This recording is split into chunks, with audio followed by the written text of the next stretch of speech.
Okay, okay, so I'm following the 60 class will be there.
Can we stand for the pledge of allegiance?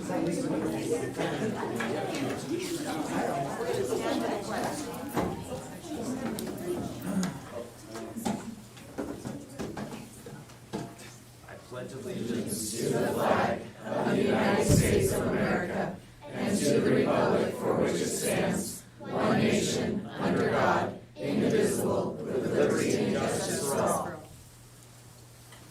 Thank you.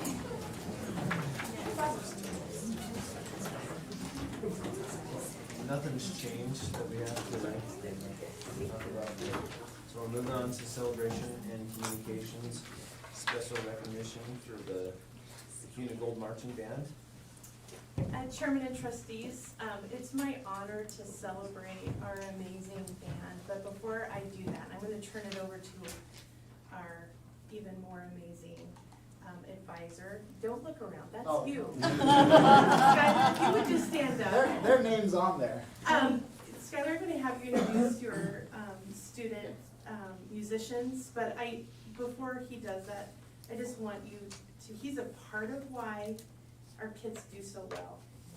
You see them practice every day out in the heat in the summer, many hours and days, and Skylar is quietly behind the scenes empowering his students to do great things. So I'm honored to know him and get to work with him. So Skylar, we're lucky to have you in our district. Thank you for your hard work. So you introduce your amazing students. My name's Skylar Kroll. I'm pleased to be the band director at Kuna High School, and I'd love to introduce our drum majors for this season. Two seniors that are really special to me. Formerly trombone and tenor sax players, but this year they set that aside and got the chance to direct and lead the band. And that's not a small task. That's not just waving hands. That's a big leadership responsibility. And I leave a lot of things for them to take care of, including their chance to speak here to you tonight. So this is Caden Crassel and Anna Stitt. And they have trophies.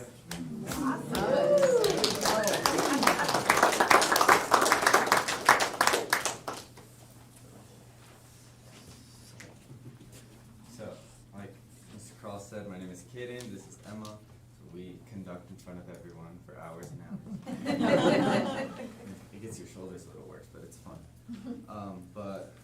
So marching band is special to us in a lot of ways. We get to meet a bunch of new people, build relationships that last outside of just the band classroom and things we get to do. And we like hang out with them even on our own time, which is really cool. Those bonds don't really happen everywhere else. And I don't know, marching band's always been special for me. And it's fun. So, but in the marching season, we'll get together in the summer, have band camp, which is 2 weeks of, where he puts us through a lot. It's a lot of fun. And it's what builds that strong bond that helps us pushing through that season, those long hours of just working to put together a show that we're all proud of. And I don't know, it's just a whole experience I wish everyone could have, but I'm lucky enough to get to do it. And so every year we have about 4 competitions. 3 we compete at, and then 1 we host at our own high school, and we do it on the football field. And at that competition, all of us band kids come together and we make it run behind the scenes that people come and they don't really see, but we get comments all the time. They're like, wow, it's called a Kuna Marching Invitational, and people say, wow, the Marching Invitational was so good. I can't believe that happened so smoothly, and all the kids were great. And so we pride ourselves on being a really great school and a really great marching band, but like Katie said, we can't do that unless we work together, and Mr. Kroll pushes us a lot, which is super helpful to us because we want to be pushed and we want to show our greatness. And at the end of a marching show, there is no better feeling to us than leaving whatever we have on the field and putting it all out there for everyone to see. So, and then these trophies are from the D3 competition, and we do this at the Boise State football field, and we march on the blue turf. And this year we made it into the, we did preliminary and then we made it into final, so we got to compete twice there, and we placed second in our division overall and second in auxiliary, which is color guard, and we are super proud of ourselves and our marching band. Kudos. Very pretty trophies. I like the way they just spark. Nice, nice. What was your theme this year? Our theme was time. Time. Had a lot of time funds. I saw a picture of your circle. It was perfect. It was beautiful. That was one of our top ones that we had to get down and Yeah. practice a lot, but when we got it, we all felt really It was confident. beautiful. You guys did a good job. Awesome. So where are the tell us about the trophies. So these are kind of like what Emma said from D3 at BSU, and so we got this one for placing second place in our division, like overall with the music and visuals and stuff like that, and then this one second place for artillery, which is color guard, and then waving the flags and doing a cool job to add a little bit more detail to us marching and playing. Cool. What year in school are you guys? Seniors. Okay, dang it. But you train the next Yeah. level. The Yeah. next The next ones are That'd be- coming up. And actually, Kaden and I both only got to march 2 years. We marched last year, and we didn't really march this year, but we got to be in marching band. So we've only ever marched 2 years in our high school career, but we both enjoy it a lot. You guys did a good job. Thank you. Thank you. Thank you.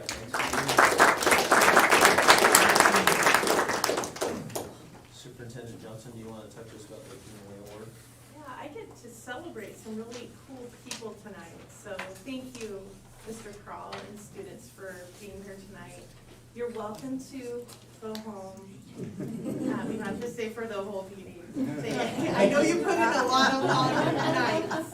Thank you. You don't have to, but you're welcome. I love spending time, but I also have 2 kids. Yes, he'd like to see his children sometime.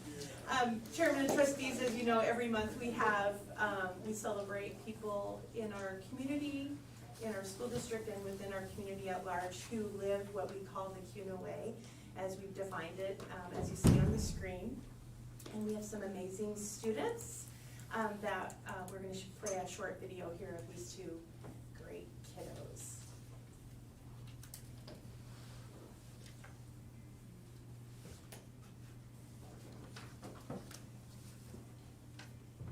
Lily constantly goes out of her way to help others. She's affectionately known as the mother of her friend group. Lily has tutored other students in multiple subjects, both in person and online. She also loves helping the teachers in the graphic design department.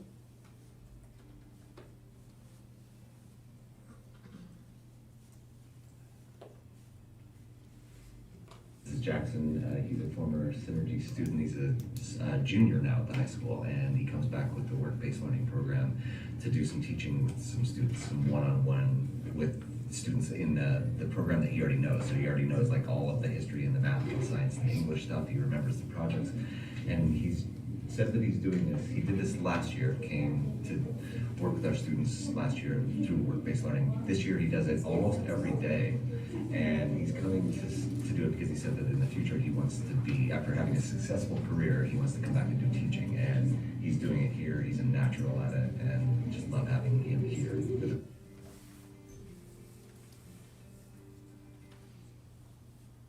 So 2 more students who are helpers, helping other students and helping each other at the school district. And then we have, like every month, we have some amazing staff members. So we have Rachel Sear, who's a reading specialist at Ross. Bailey, I can't say her last name, I don't wanna butcher it. Labanowski. Labanowski, thank you. Second grade teacher at Crimson Point. We have Kristen Sterling, who is a parent, and she's been on our superintendent advisory council in the past. At Indian Creek. Paul, who's an amazing custodian at Crimson Point, Mr. Jolly Guy. And then Blanca, who's actually retired but has come back to help us because we're so short-staffed in the custodial department. And Corey in transportation. And then Rana, who is one of our nurses. She's an amazing lady as well. And then Andy is also a driver. We've got some amazing people in the school district. Thank you, trustees.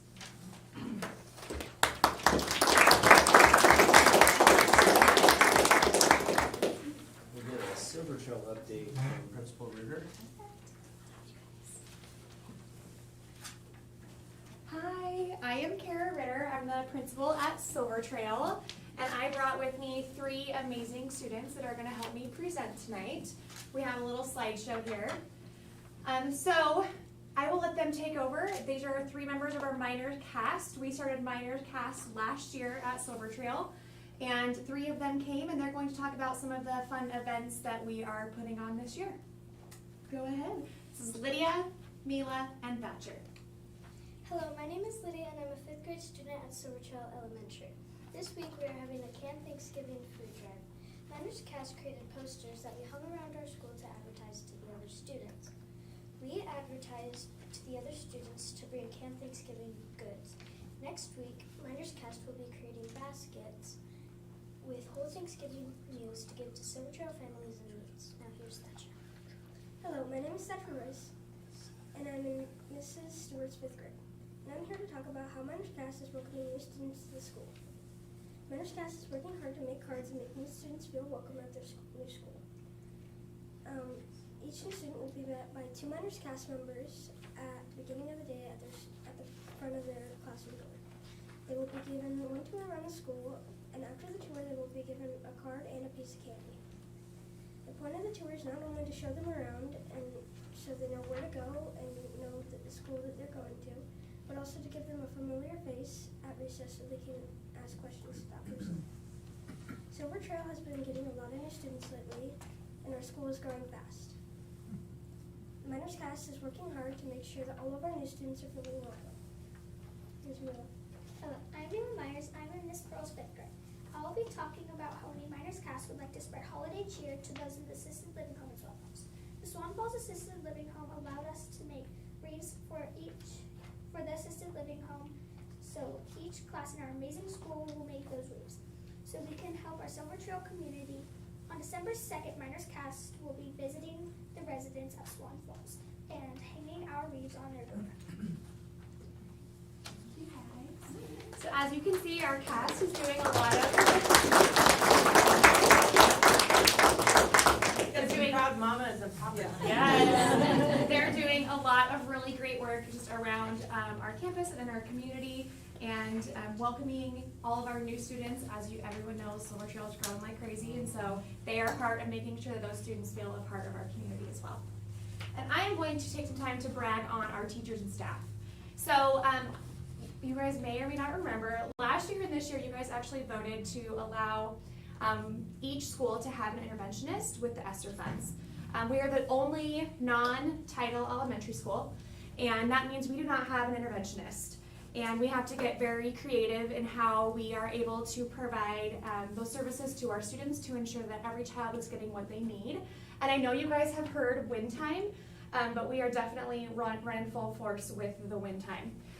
So every 6 weeks we are getting together, Mandy Hohen, my instructional coach, myself, the assistant principal, and each team, we come together and we review all of the data, and then we go and create these groupings. And this is one example from our 2nd grade team.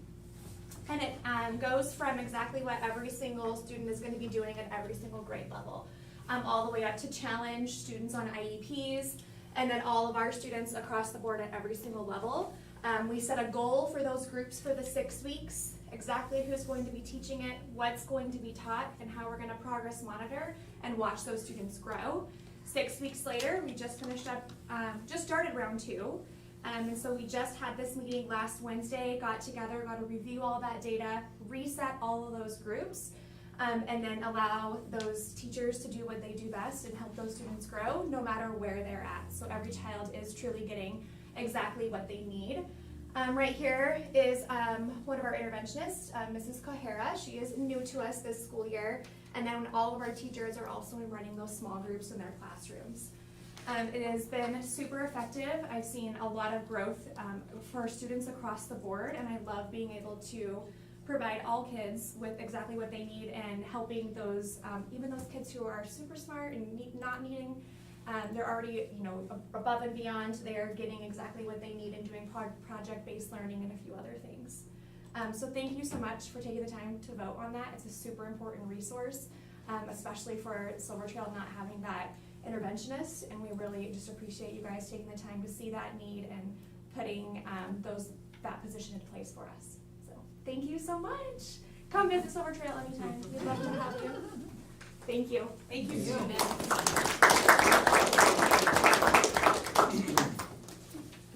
Okay, so moving right along, we're gonna discuss the capital plan. The financial advisor, Michael Keith, Zion's Bank, and Eric Andrew, assuming they're all on. Michael will be joining us online, and then Eric should be here any moment. He's coming from another board meeting. So we'll start with Michael. Michael, we're just kind of getting resettled after our students presented here. Okay, no problem. Michael is attending the Idaho School Boards Association convention, so he came up tonight. So that's why he's not here in person. Still light. As I was gonna say, it looks like it's still lighted. Yeah. A little difference in time. I'll warn you ahead of time, it is cold up here. Extra coat. Okay, I'm putting that on my list. Note to self, put extra coat in. Extra coat.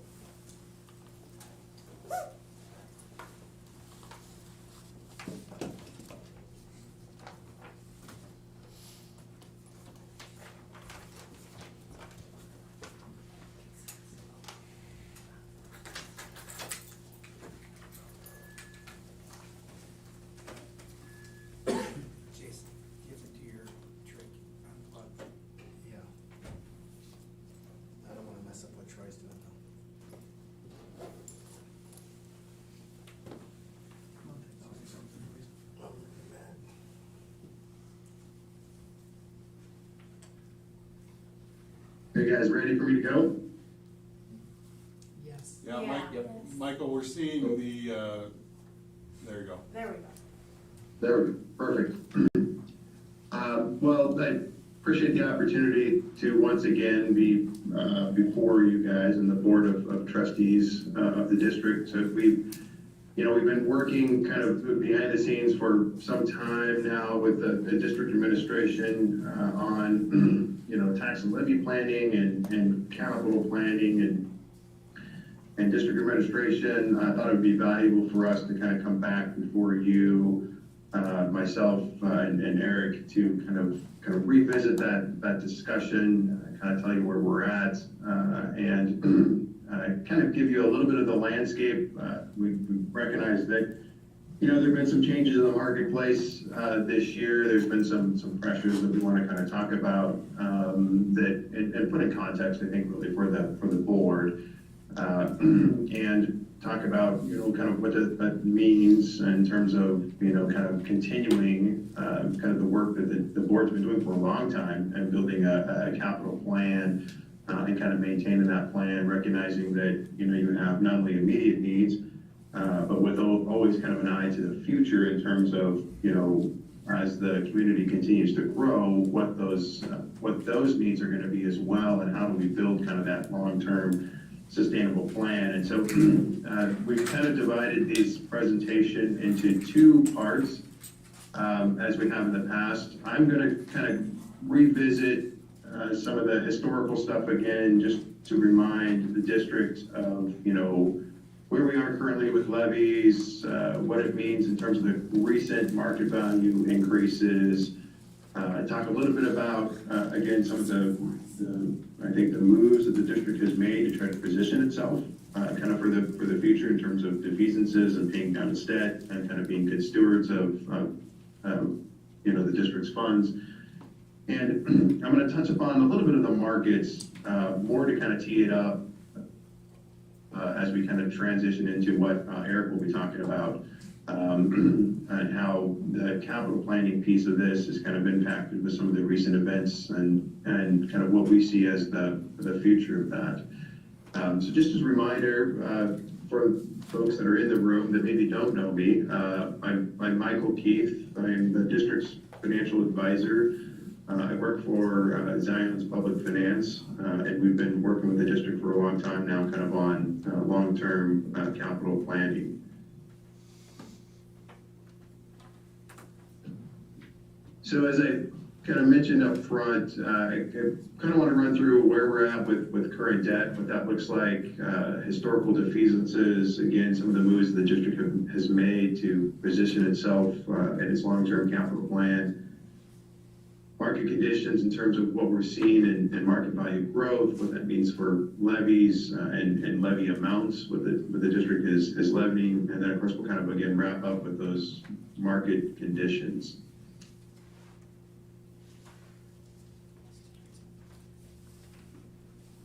So this slide kind of takes a snapshot of two things. One, current debt.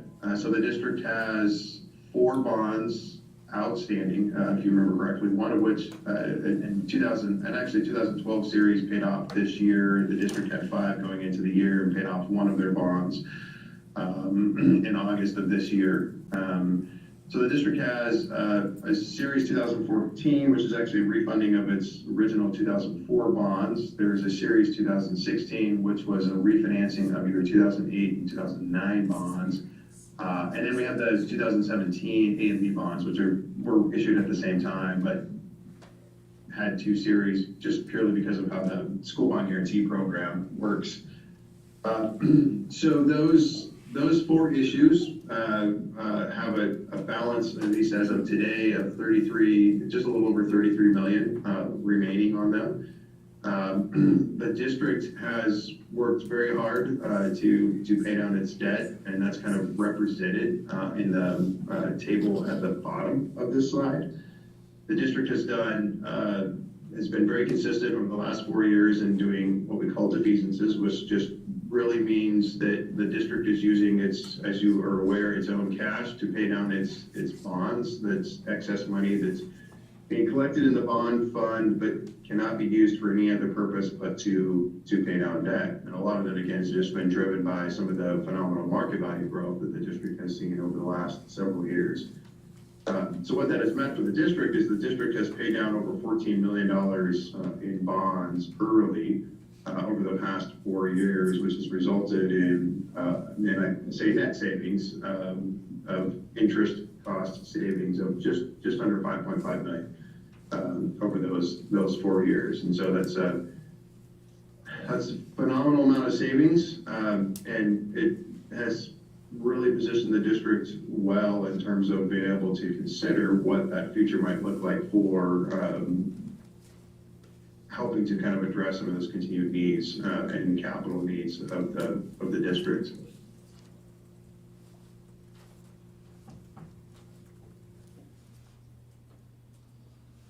So the purpose of this chart is just to kind of provide a picture of what those defeasances or cash paydowns have meant for the district. And so to get the most bang for your buck, so to speak, is, we have targeted the longest maturities, right? We're paying down debt quicker. And the 2020 defeasance that the district did paid off the 2036 maturity. The 2021 defeasance paid off the 2035 maturity and actually a portion of the 2034. And then the one that the district executed this summer paid off the rest of the 2034 and a portion of the 2033s. And so That means that the district has reduced its debt by 3 full years, and really kind of, if you look at this, almost 3.5 years shorter in debt. And so when the district issued its 2017 bonds, which is its longest bonds, they went out to 2036. Those will now mature in 2033. So again, the ability to not only have interest cost savings, debt service that's not going to be paid, in the future, and shortening the debt, just puts the district in a good position to consider, what its future needs might be, and how that might kind of layer in with your, existing debt, or the goal the district has had for a long time, which is, minimizing any kind of, tax increases to the public, and allowing growth to kind of help at least support what some of those future needs are going to look like for the district.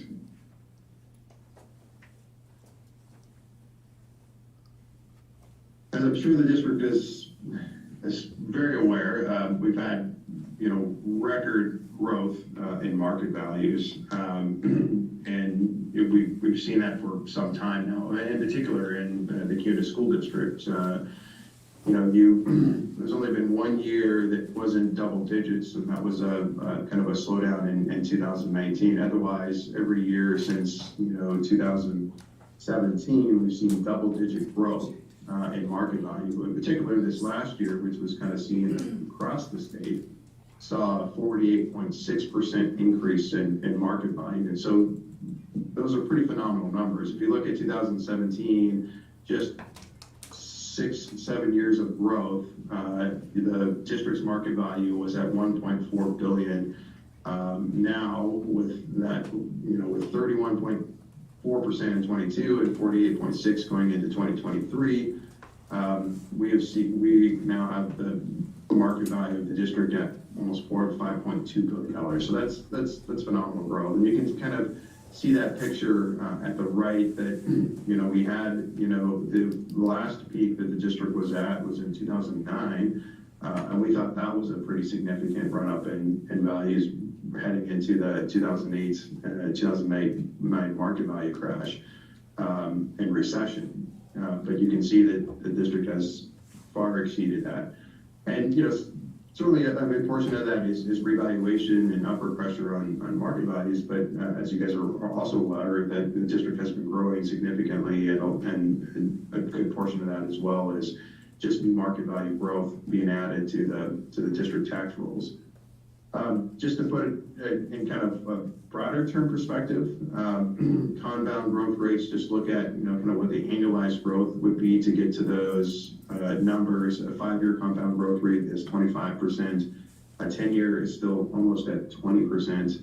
And even the 20-year is still at double digits at 11.6%. So again, just kind of puts in perspective how much growth the district has seen, and I'm sure you guys have seen in and around your community. So what does that mean for tax rates and levies, and how does that kind of drive what I think folks are seeing on their tax bills? And the top graph is the rate itself. Obviously, when we look at 2012 to 13 being the highest year, that was kind of at probably the low point of market values in the recession. Also a need to add additional levies to it, one of which being the supplemental levy, which was not in place in 2012 and was increased in 13. But since then has come down. The district, kind of shifted strategies, if you remember, from 16 to 17 to tax rates, and kind of maintained that $5 tax rate for a long time. But as we saw in the previous graph, when market values started to grow so significantly, that strategy didn't make the same amount of sense. And the district was looked for ways to kind of lower the tax rates overall. And you can see from 2019 to 2023, that tax rate has been more than cut in half. It stood at $5 in 2019, and is 2010 $2.10 in 2023. From a dollar perspective, the district has been able to see, some growth through in 2020, but and again, in an attempt to kind of, keep taxes low, the district has been relatively stable, with some movement in the amount between 2020 and 2023, on the overall amount the district is levying against property value is in the district. And so although the rate's coming down, the amount itself has been relatively stable in terms of the revenue to the district. Any questions on any of that before I cover some of the market dynamics that we're seeing?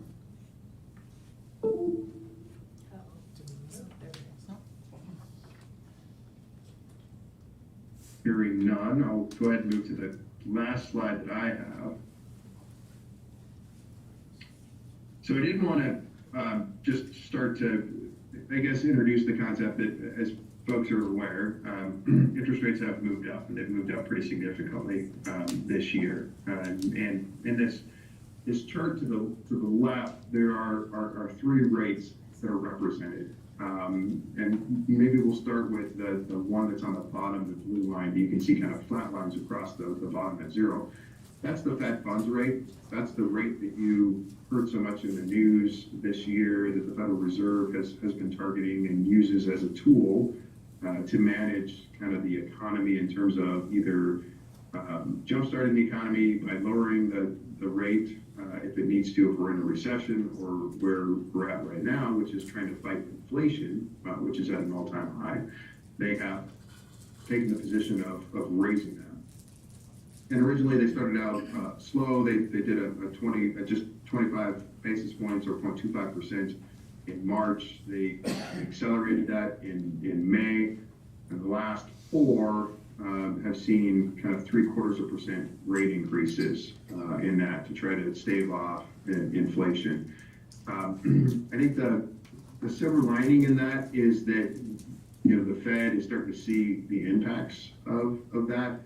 I'm sure if anybody read the paper that Corey Barton has laid off several people, unfortunately, because he's starting to see a slowdown as a result of higher rates. On a national scale, larger firms like Meta have started to lay folks off. And so we're starting to see the impacts of what higher rates have been intended to do by the Fed, which is to slow down the economy and get inflation under control, even if that means, pushing us potentially into a recession, next year. I think we're a little ways off from a recession, but we're certainly starting to see the impacts of higher rates. Now, some of the other things that are in the background that also are somewhat market movers, so to speak, over the last couple of months. The midterm elections, which we're in today, people voting, that's always can be a bit of a market mover depending on how those elections go. Corporate earnings, they're kind of a direct result of what the Fed is trying to control, kind of slow down corporate investment as well as personal investment on this. So that's been watched very closely over the last several months in terms of what corporate earnings have done for the first for several quarters, and going into going into the last quarter of this year. And then global economic data. Not only are we experiencing inflation in the United States, but we are experiencing inflation globally. And some of those moves being made by the IMF and other bodies, very similar to the Federal Reserve, also have an impact on what happens in the United States as well, in terms of the dollar price and what happens with our inflation. So those are all things that are kind of being kept a watchful eye on as the marketplace tries to kind of figure out where we go from here. You can kind of see I have in blue, though, that the Fed's posturing has changed after this last increase in November, that they do plan to start to slow down those increases, going likely 0.5% again in December, maybe something much smaller in early part of next year. The one thing the Fed did change is they changed their target rate slightly higher, but that's something that could change again going into the next year. So I think the rate of increase is slowing down. I think, there is a potential that we, head into a recession, the second half of next year. Time will tell. But I think in terms of the pace in which we're seeing interest rates go up, the anticipation right now is that's going to slow down and should slow down significantly and may very well level off early part of next year. The other part of the dynamics in the bond market is the demand side. And we're seeing, we're still seeing fairly good demand, but supply has slowed down pretty significantly as people have kind of pulled back on projects as a result of higher rates. So I think the silver lining here is that yes, rates have gone up. I think the benchmark for those rates, though, were coming off of all-time low interest rates. And as we kind of shift in at some point into Eric Herringer's presentation that he'll be doing, he'll have some comparatives of kind of historical over the last, decade or so to kind of put that in perspective, that we're really kind of returning to what I would say probably normalized rates, that's maybe slightly above the 10-year average, just from a perspective piece of this. So that's kind of what I had to present to the board. I just kind of wanted to tee up the conversation of kind of, some of I think the moves that the district has done in terms of capital planning, levy rate planning, to kind of position itself well to have the conversation about, what the future looks like and what it needs to try to finance going forward as the community continues to grow. And put some context a little bit around some of the market pressures that we're certainly seeing right now that I think is starting to hopefully stabilize or at least slow down over the next several months. So with that, I'm happy to answer any questions, dive deeper on the market, if there are any other questions on, kind of tax levies, rates, or how that works. Happy to address anything the board wishes me to cover further.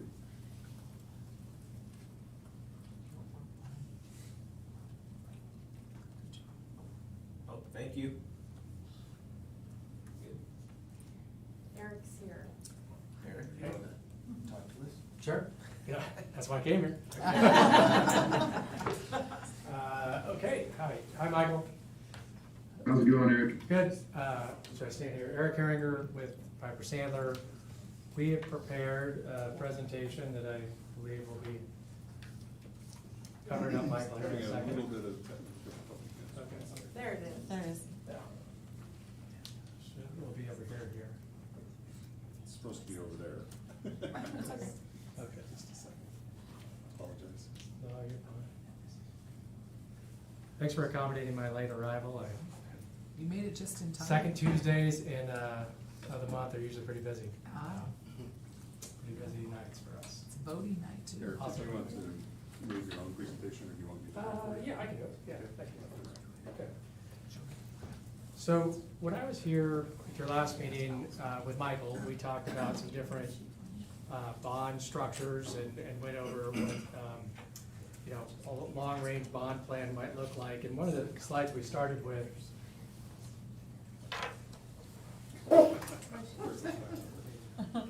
Maybe you can do it, maybe you can't.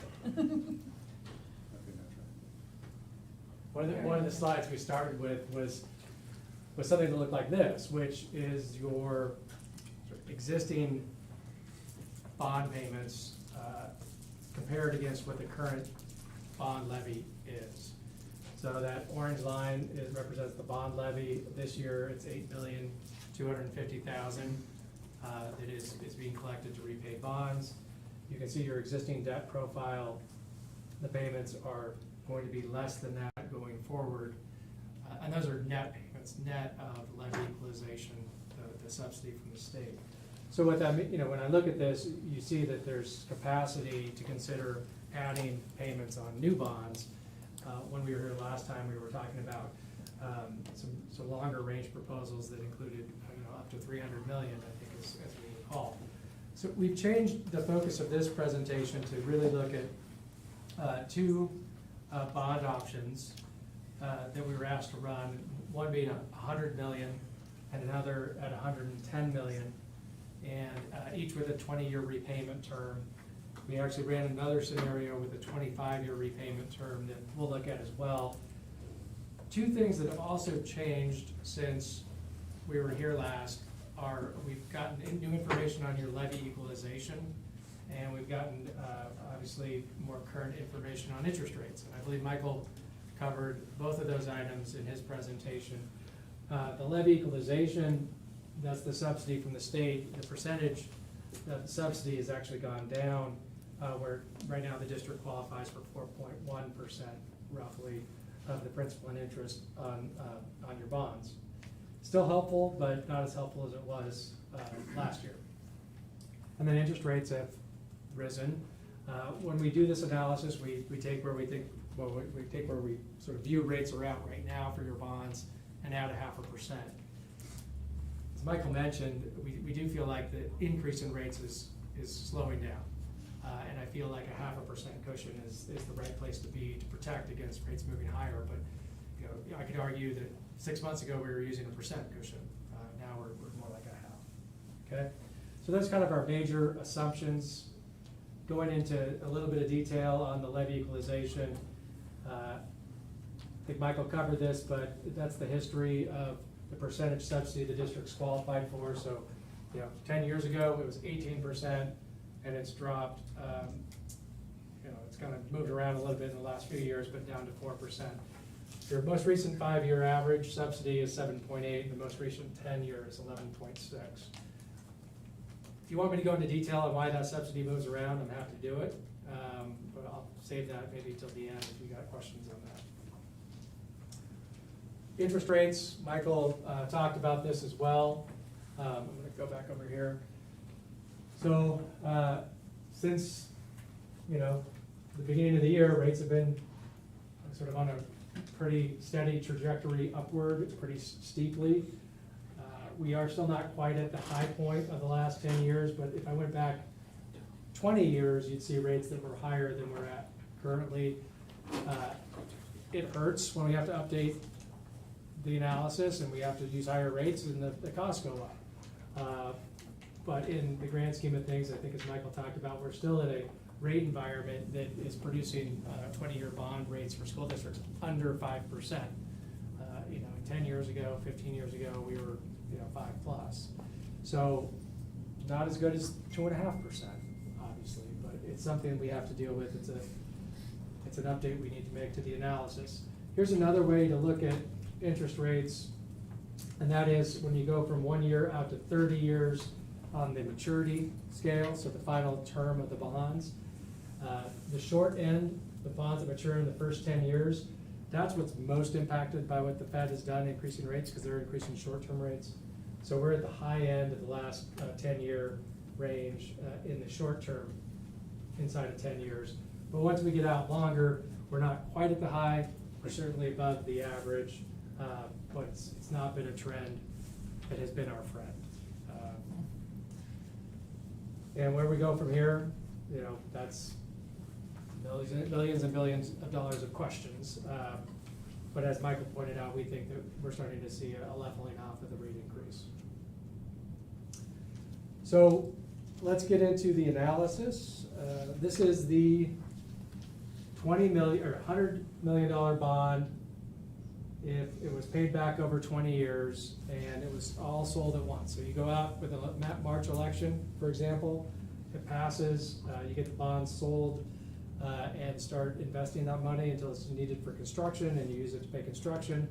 100 million, we'd have to increase from $8,250,000 up to a $9.8 million annual levy to pay back the bonds. Not just the new bond, but all the bonds. So that's an increase of 1.55 million. And I'll, on a later slide, boil that down into kind of the cost to the taxpayer for 100,000. So that is the 100 million.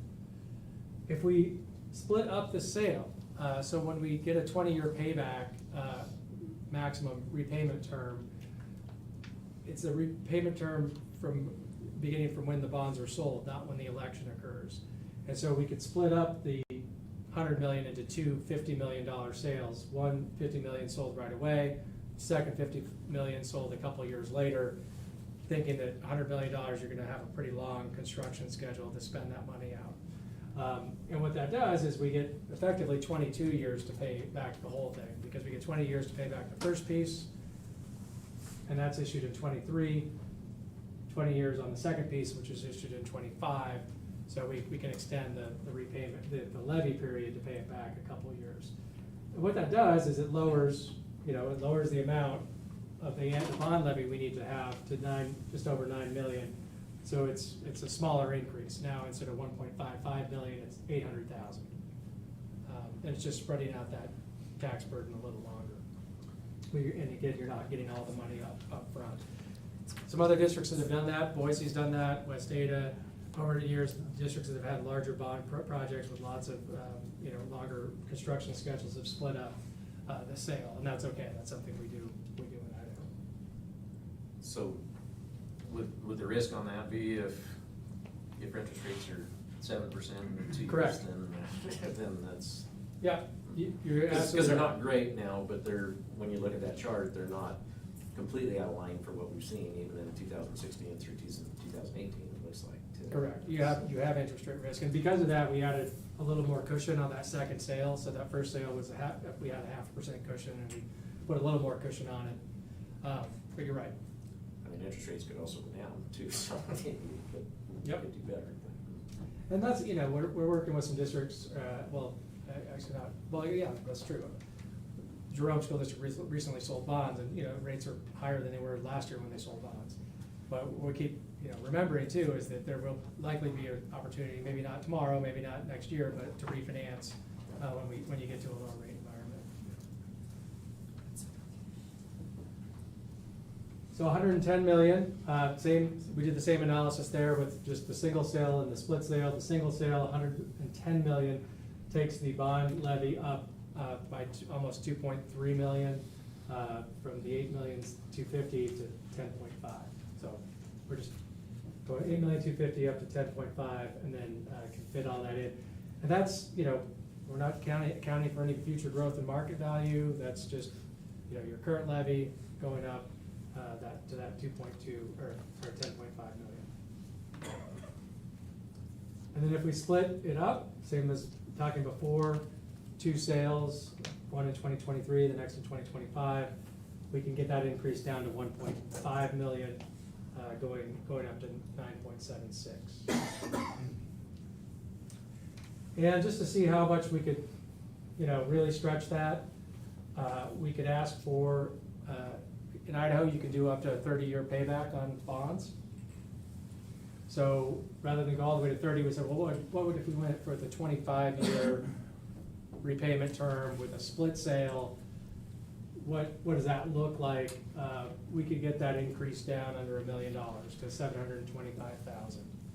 So going from 8,750,000, I'm sorry, 8,250,000 to 8,975,000. There's a little bit of a spot here where it's above the line, but you have some surplus reserves in your bond fund that would cover those two little spikes there. But that's kind of a strategy to make it as little of an increase as we could for the larger bond amount. So I have a question, you just do split sales, you don't do like 3 bonds? We could do 3. I mean, we could. You? Yeah, I mean, I'm just saying, because yeah. it's so volatile right now. Yeah. The market is, I just was wondering if you do. We could. Kind of silly, but. Yep. No, and that's the idea with like a district that would go out and get, hey, we want to get a $300 million authorization. Right. We're not going to sell it all at once. We're going to sell it. Right, that's what I was wondering, depending on how the market did, maybe it might be something to look at. Yeah, I mean, it's not, the authorization never goes away, and then the district's in control of sort of when you sell and being able to think about the market and how it fits in with your overall plan. Okay. Yeah. Thank you. Yeah, no, good questions. So we summarize all this in 2 slides. I didn't want to put it all on one slide because you probably couldn't read it if it was all on one slide, and you probably still can't read it on two slides. I don't know if you can see it, maybe you can see it on your screens. And we also, just for the heck of it, added another scenario, which was, because we ran this before, how much could you bond for and not have to increase the annual bond levy? So remember, your annual bond levy is at $8,250,000. Given the increase in rates and the change in the subsidy, the amount you could bond for without having to increase is just shy of $76 million. And I think that number was closer to $90 million. Yeah, it's almost 100 when we were talking. Well, about 100 if we that split the one. sales up. Yeah. So that's the, no increase scenario. Let's look at the 100 million, let's get over here now. This, so the 100 million single sale versus split sale, 100 million, interest cost of 67, total cost of 167. Subtract the levy equalization, you're looking at about 160 million in net cost. What we're focused on in terms of the tax impact is the increase from the 8,250,000 to the 9.8 million. And how much more would someone have to pay for that 1.55 million levy? So the tax impact based on your market value would be $29 per 100,000 of market value is the increase. That represents the additional that's the cost of the additional 1.55. So that's $29 per 100,000 on a monthly basis, $2.42. The split sale, lower increase, right? It's only an $800,000 increase. That's costs $15 per 100,000 more than what's currently being paid, or about $25 per 100,000 per month. But recognize that by stretching it out longer, you're increasing your interest cost by about $2.5 million. But it's the same. That's that classic concept of a 15-year mortgage versus a 30-year mortgage. We know a shorter mortgage is going to save a bunch of interest cost over time, but can we afford the monthly payment? That's the same concept here.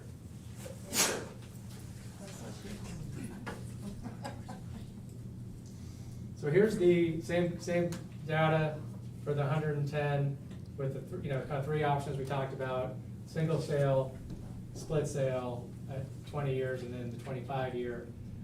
I'll read this. If we do 25 years and split the sale up, we can get 110 million with an annual increase of $14 per 100,000, or a monthly cost of $1.17. You guys could read this as well, but if we go split sale, a 20-year payback, it's $28, so it's basically double the cost per 100,000 for the increase. But look at the interest cost goes up about $25 million. So that's where you really see the kind of trade-off between a lower payment and just a higher chunk of interest that has to get paid over 25 years. And then the single sale, with here you're just shy of 3 million more of interest, but you can really reduce that. You can really see how much you can reduce the annual impact of $43 versus 28 for what's on a percentage basis a little more interest. I'm never going to say $2 million is not a lot more interest. So I have a little scenario, Eric. Let's say we went with the split plan, or we're looking at the split plan. Can you refinance that also, or is that gonna increase the interest, so that we don't actually pay that much interest, or is that even something that's viable? Well, I think, so when you did the second sale, you wouldn't immediately refinance the first one. Unlikely. Right. Very I'm just unlikely. wondering what the scenario would Very be. unlikely. So when we do refinancings, and the district's done refinancings in the past, is typically, it's when you get into a lower interest rate environment. Right. And there's the opportunity. Right. There's also the evaluation of, when you sell bonds, there's typically a 10-year no-call period. So you got a 20-year bond, you sell that. the investors wanna know they're gonna get some interest income for the Okay. first 10 years. So we typically have a 10-year, note. That you have to know You can't, refinance. you can't pay them off early in the first 10 years. Now, you can refinance prior to that, but the economics of that refinancing are gonna depend on how far you are away from that call date and how low interest, so if you get to a low interest rate environment and you're 2 years from the call date, sure, it might make sense to do it. Okay. But usually it's not gonna happen in the first 5 years. It's just, interest rates are so high now. Yeah. It seems like for the scenario, I'm just trying to think of a scenario that might be something we could look at, or that Yeah. would work. I think the more likely thing would happen is that, you get into a low rate environment and you refinance some of your existing bonds. We already have. Because Okay. they're closer to that call date. And we can look at ways to have a shorter call feature on the bonds. I Yeah. mean, that's something we're. Just trying to looking kind at. of see scenario and educate myself, and so thank you. Yeah, I mean, I think what we try to lay out here is, kind of a balance between, let's not be overly conservative, because, when you go to the ballot, you have to disclose this cost per 100,000, and so, the way the ballot, the way the code's written, you have to use current conditions.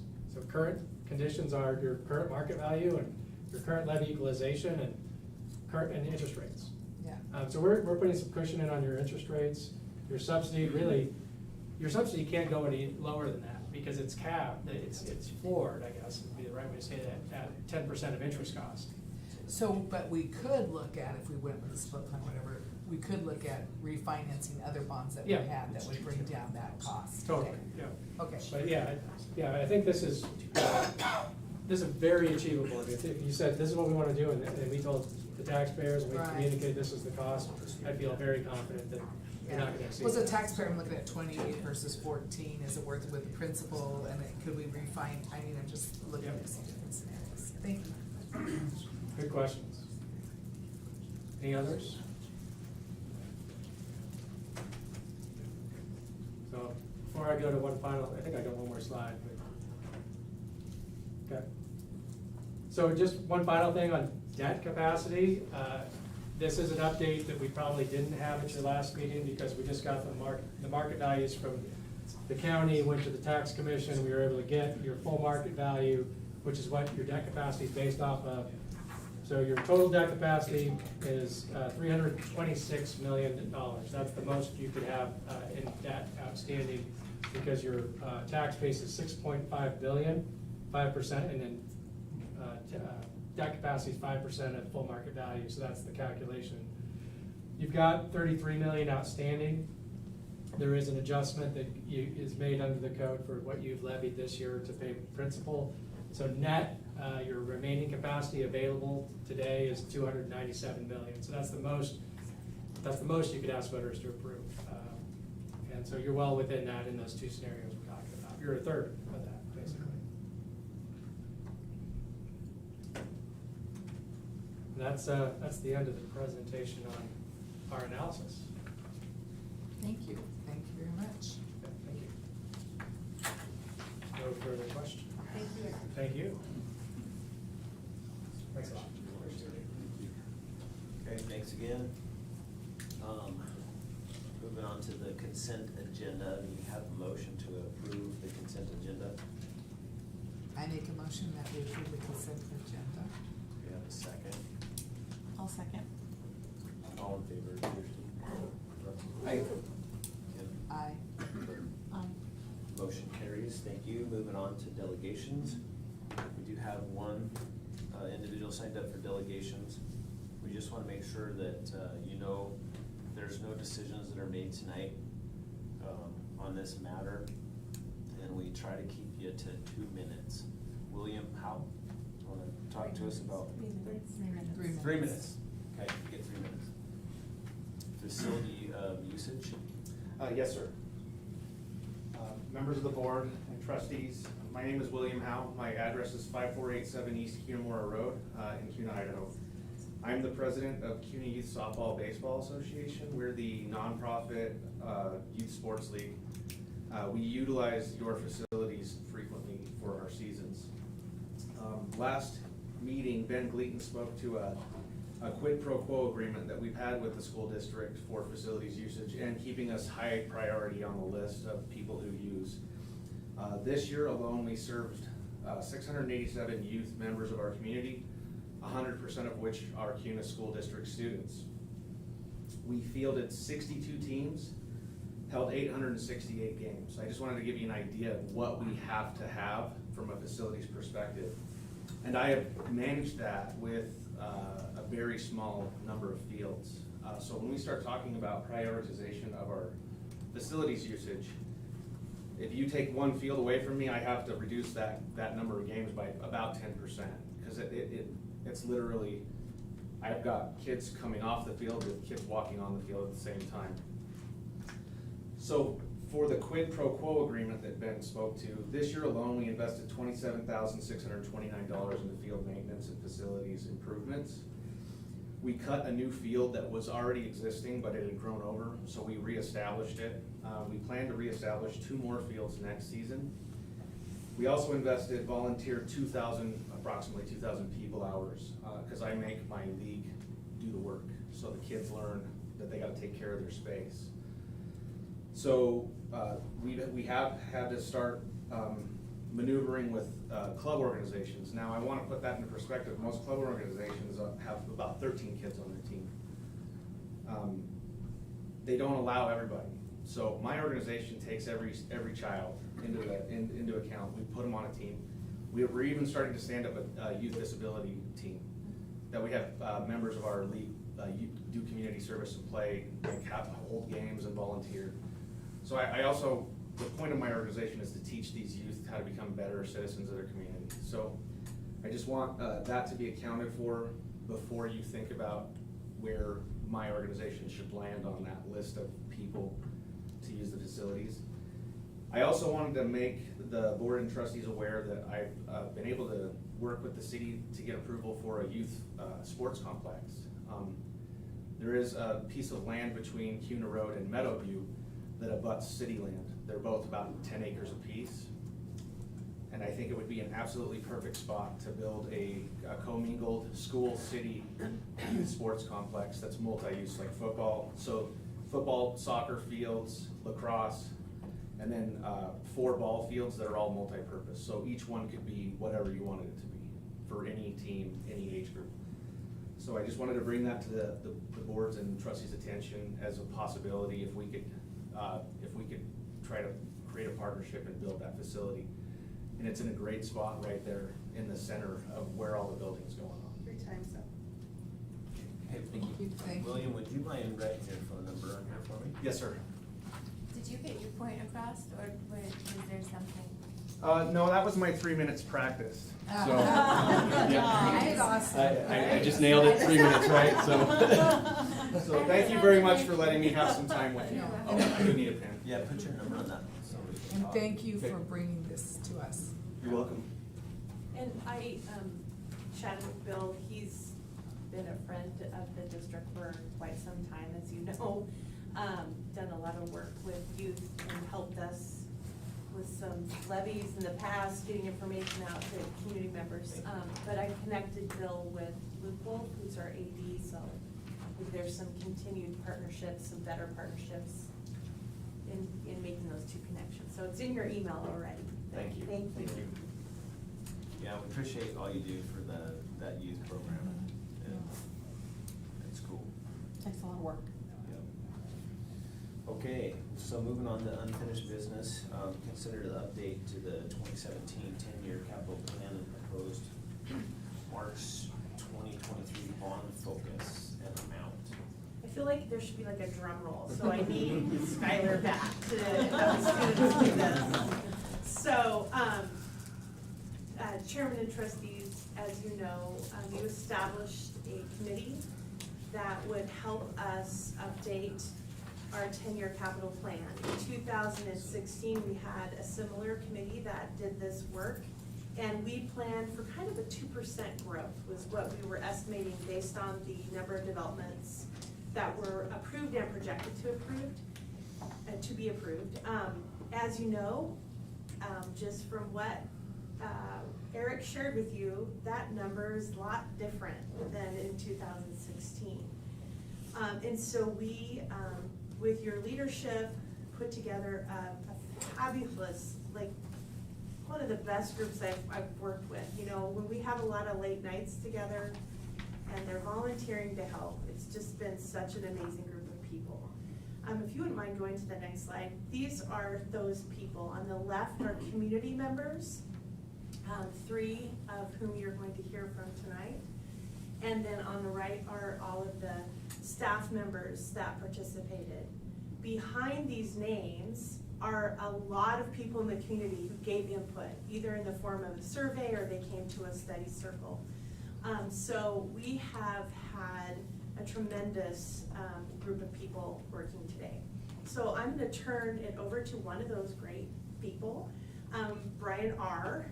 We're gonna hear from Brian G later. So Brian, it's all yours. Thank you. Alex can come up too.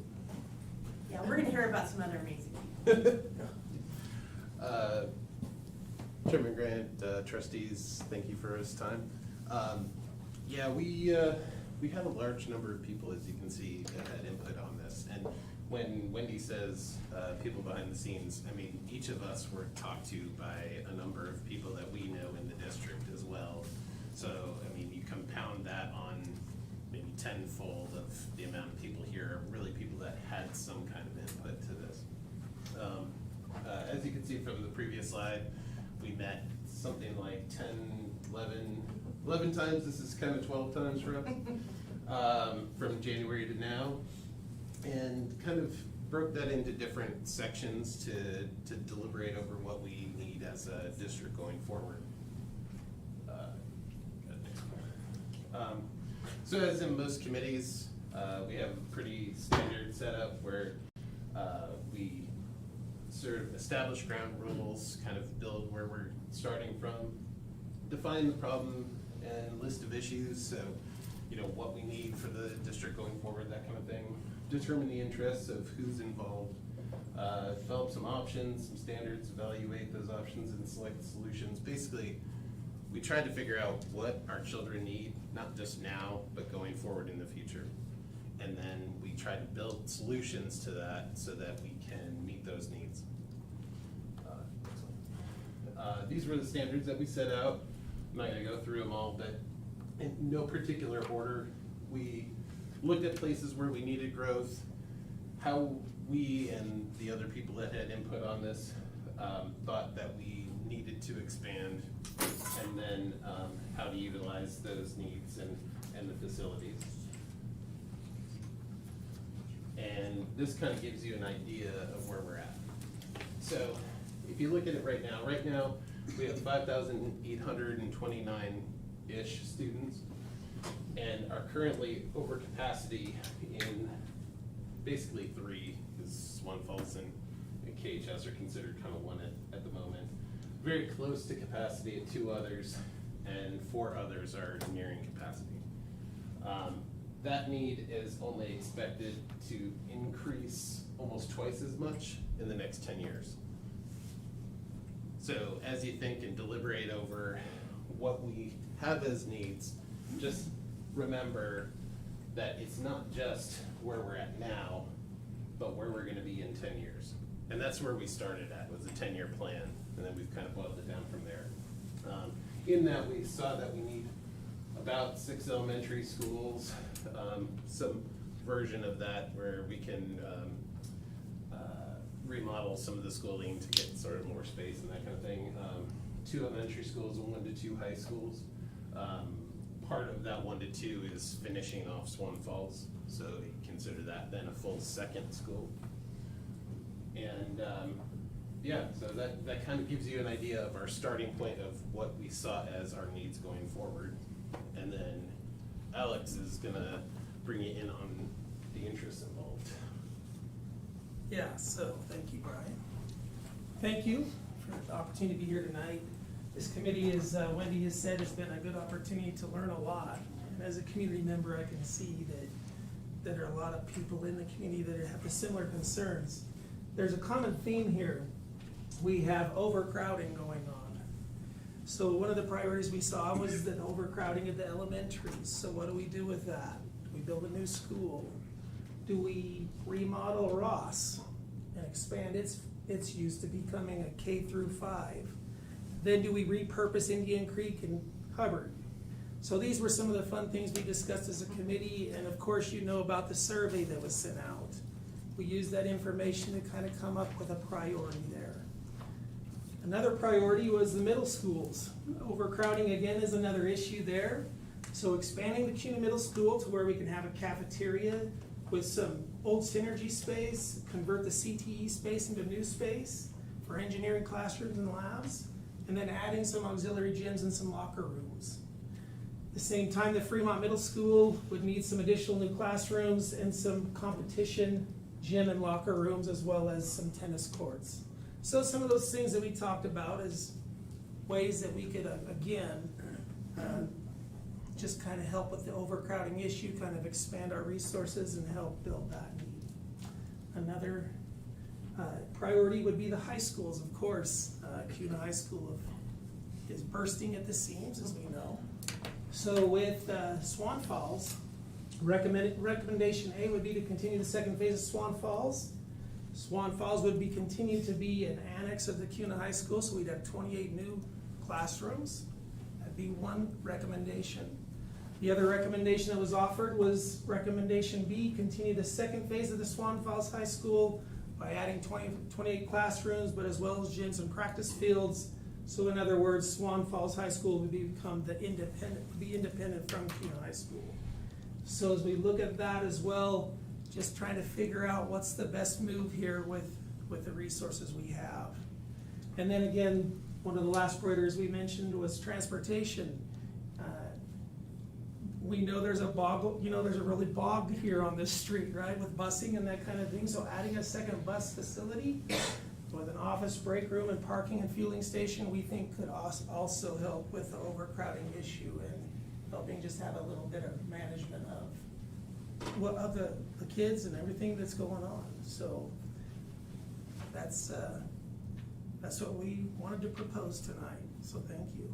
Thank you. I don't know if Ryan is here. Ryan's got a spot. Yeah. Yeah, I'll jump. Ryan asked me to be excused. Yeah. Wife's Yeah. Thank you, Assistant Superintendent Beckdahl. She saw that she wasn't on the agenda, so she definitely wanted to. I didn't bring it home at the end, that's my fault, right?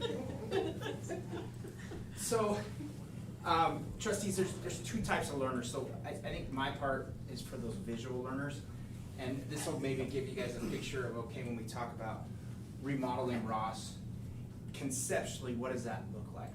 So this just gives you a picture of if we chose to remodel Ross using, so those of you that darker yellow is the existing Ross office building. That's that 5th grade wing, 4th grade wing.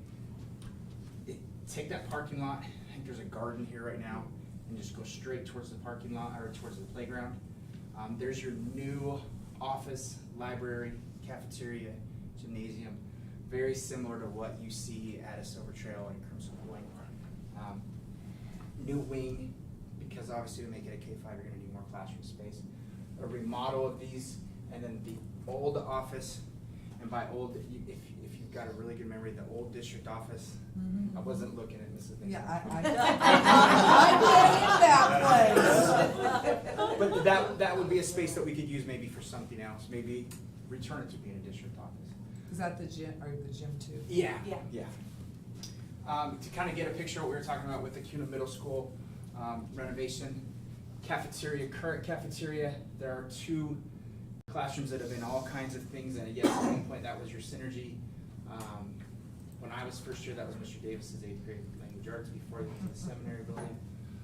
But that would be pushed out and be completely cafeteria.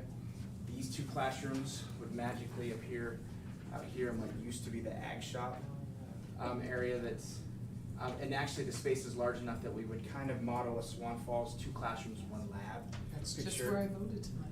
So, yeah, absolutely. Right in, there's a Right few there. chairs stored in that room now. That's what it is. But that space would be renovated. Right now, the hallway to get to any of these classrooms is straight to the gymnasium. So this would be an additional hallway, and then your auxiliary gym. Still your competition gym. Remember, those new bleachers are coming in spring break.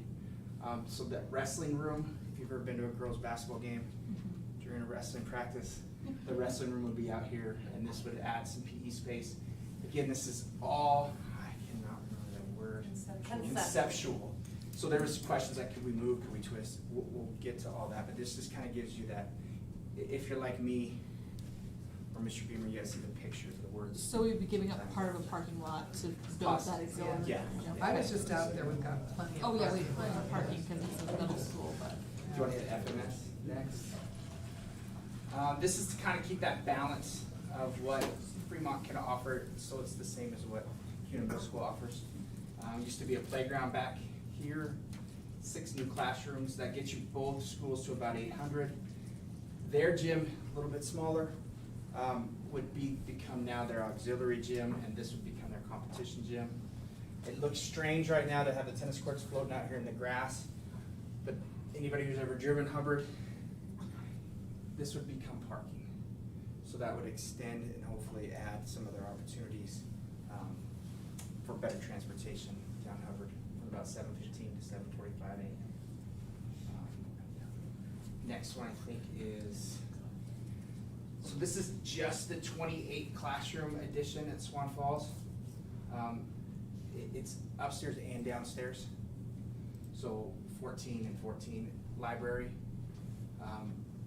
When you say add the 28 classrooms and the inside athletic space, this is, Jim should look very familiar. It's basically Kuna High School's gym right now. So it would have the weight room, it would have the wrestling room, and it would have a classroom space that, it wouldn't be our OTC, but that's where OTC is now. So it'd be maybe a health room, maybe, I don't know. Last slide would show, if you were to choose the 28 classrooms plus the inside space, making this a standalone high school with some sharing of facilities, it would enlarge a parking lot. It would give you a green space. The soccer fields just, those are like the future. This would give you a green space for PE and for outdoor practice. You would have to still utilize the stadiums at Kuna High School as one stadium for 2 high schools. How challenging is that as far as scheduling and things? How difficult is that? The nice thing is there are schools that have done it before. I know when Nampa and when Skyview first split, Nampa Skyview shared. Boise at this time still shares one football facility for 4 high schools. I know I coached up north. Missoula had 7 high schools use one stadium. When Twin split, actually Mr. Wolf is trying to get us to go to Twin here soon. Twin and Canyon Ridge shared facilities. It would take a partnership of 2 principals that have to work together. We're gonna have all of our fine arts still have to go back and forth, our foreign language and our CTE, so that sharing is already ingrained. It's not gonna be easy. I think Mr. Beamer explained it.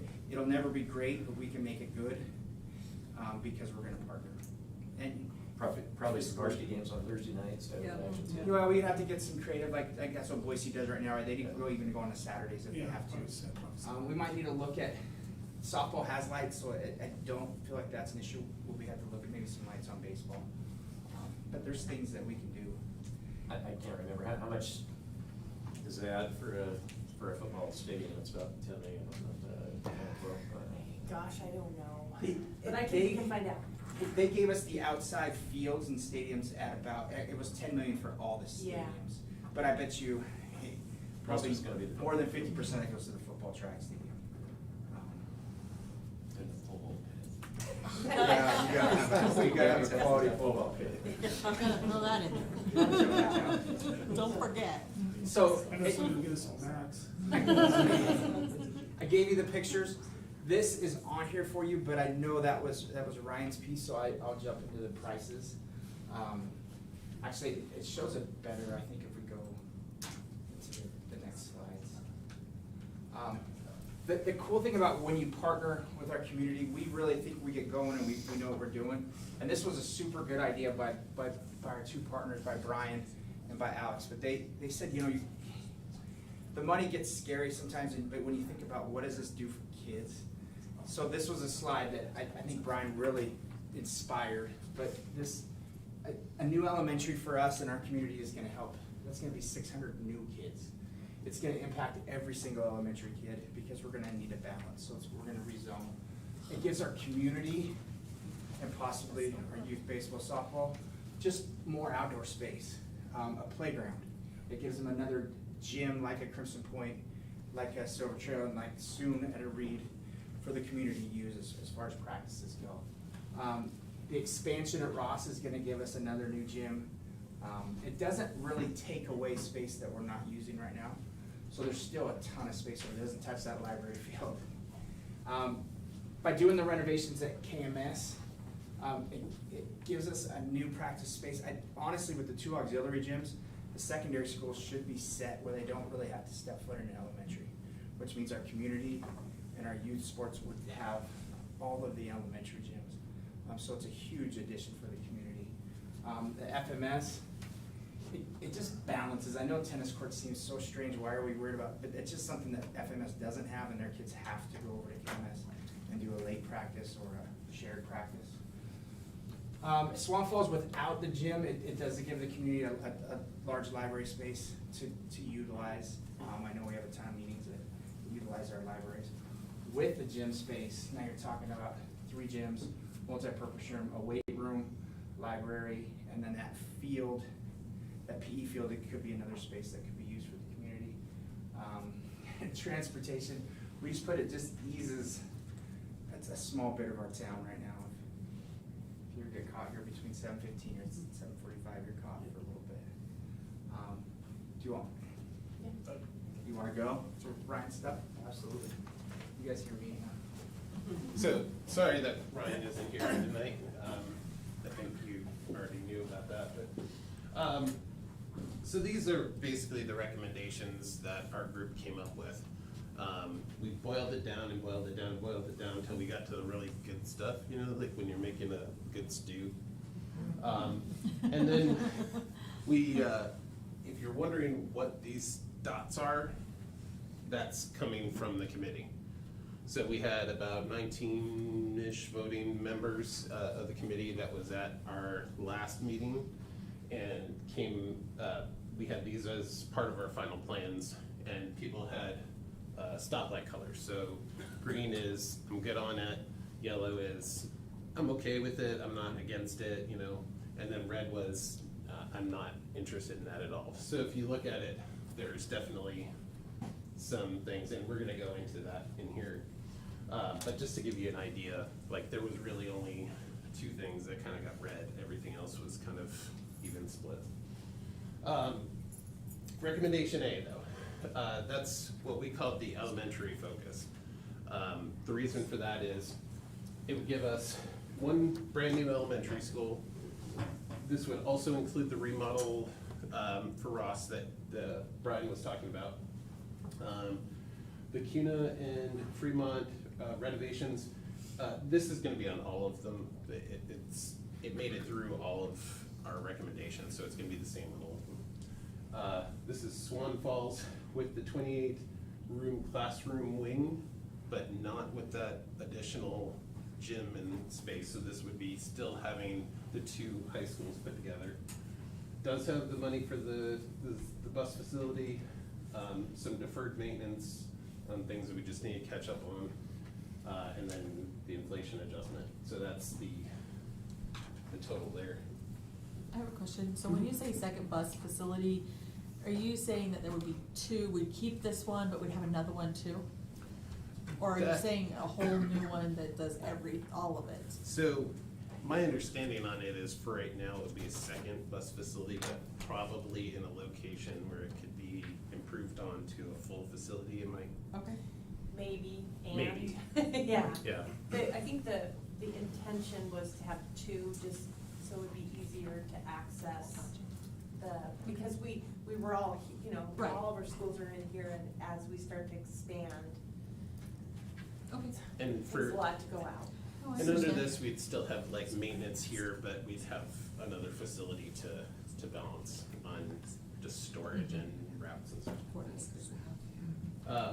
So this was our second recommendation. One is not necessarily higher than the other, and when you see option 1 and 2, option 1 was recommendation A, option 2 is recommendation B. they got pretty similar votes, so there's none that was specifically outstanding. So unfortunately, that kind of puts the hard decisions on you. So the people who put green dots on the elementary put yellow dots on secondary and vice versa. But there's some that are green on both. Yeah. So it wasn't an either or, it was a yellow, green, or red on each. So like you could have green on elementary and secondary, or So tell me about the dots. Did each person just get one dot, or did they get So one you- yellow, one you had- one green, one We red? gave You had them one of enough to each. be able to vote, Yeah. not vote, but give their input from a consensus point of view. So we started with, So we could have been green on all of them, Yeah. basically, or we could have been red on all of them. Gotcha. It was up to the individual person. So, like, you could put both greens or both yellows here, it would have been fine either way, et cetera. I mean, it goes for everything. Oh, there we go.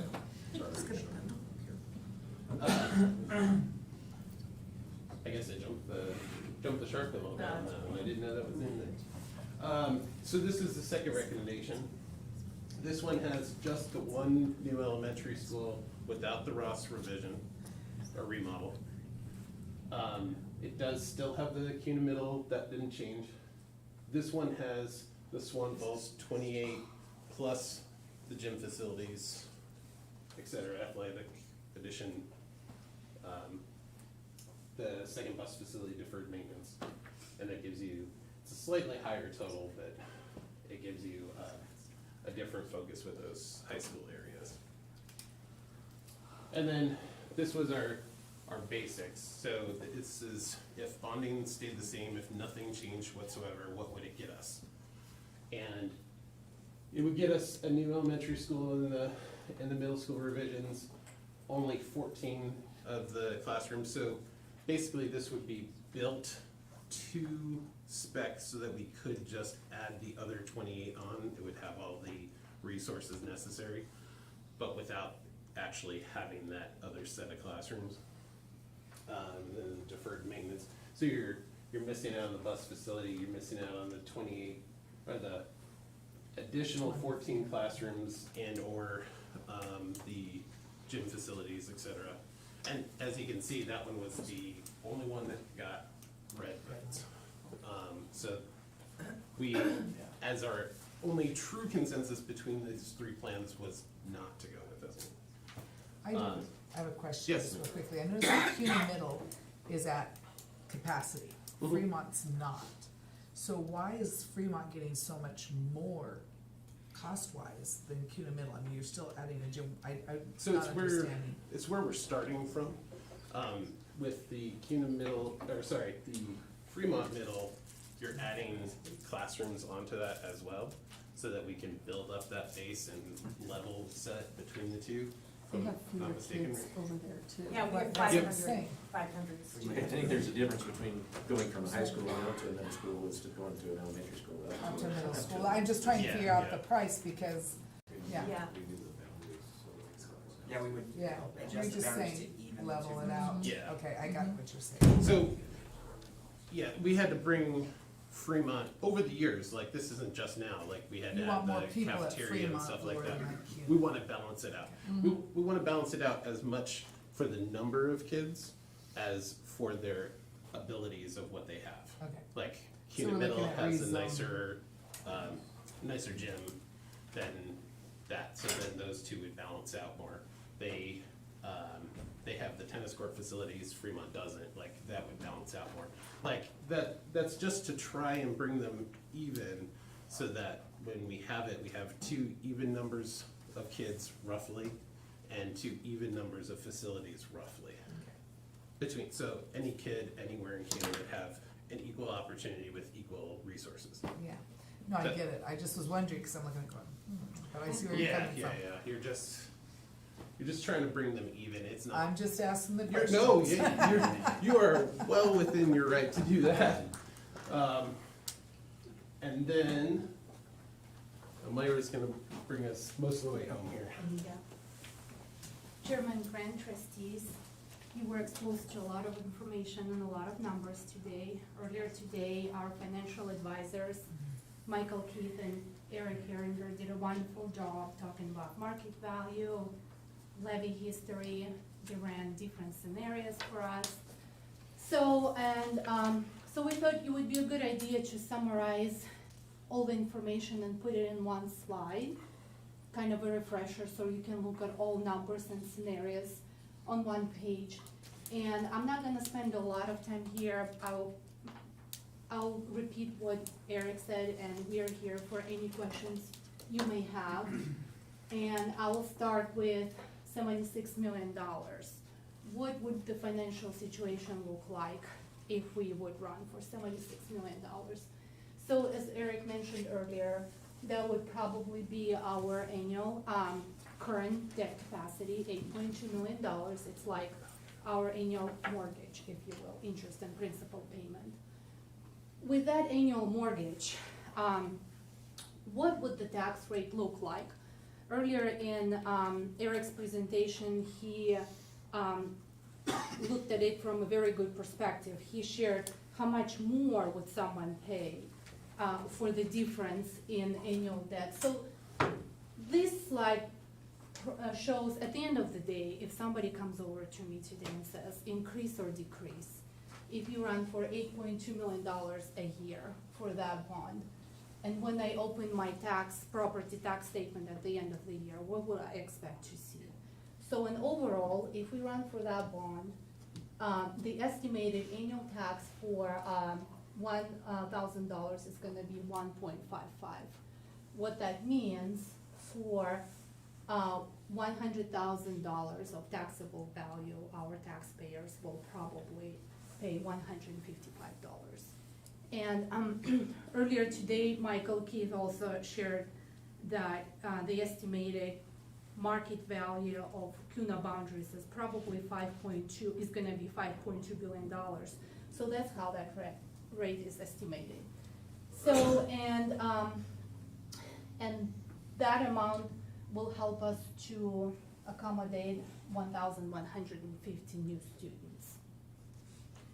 Now, when we look at $100 million, over here you see two columns. You're like, what's the difference? The difference is between years. Like Eric mentioned earlier today, you know, if you cannot afford to pay your monthly mortgage within 20 years, maybe you should go to the bank and ask for 22 years. So what that gives you a little bit of flexibility. You will pay less per year, but in exchange, you will pay more in interest expense. So there is always a trade. So kind of a refresher, that option versus that option, the interest expense will add up to $2.6 million. And then, so that option will help us to accommodate 1,500 new students. Unless you have any questions, I'm ready to talk about the third option. And the third option has 3 columns. So this is like kind of a check in our tolerance level versus annual debt and tax rate and what we're willing to put in an exchange. So once again, the same methodology, 20 years versus a split of 20 years each, which this option will buy us extra 2 years, or would we wanna go extra 5 years, you know? And as you can see, the more years you ask, the higher interest rate is, and the difference is significant because at this point over here, the extra 5 years will have higher interest rate and they will delay amortization of principal. Did I get it right? Okay, thank you. So I can write it down. So the same information just on one slide, so you can take a snapshot again and refresh it.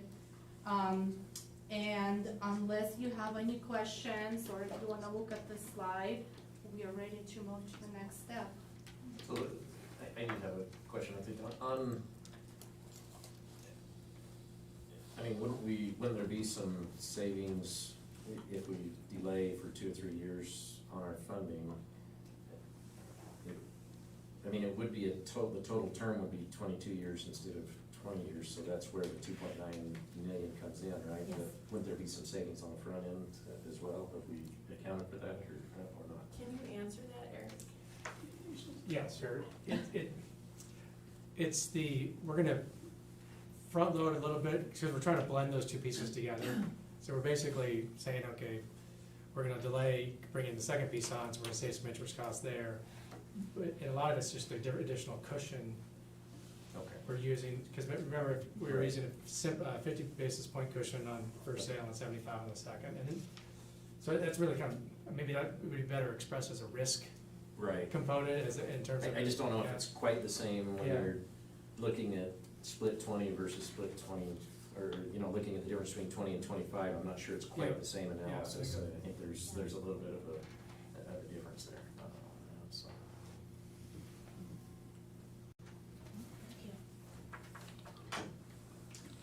Yeah, we've already gone through these.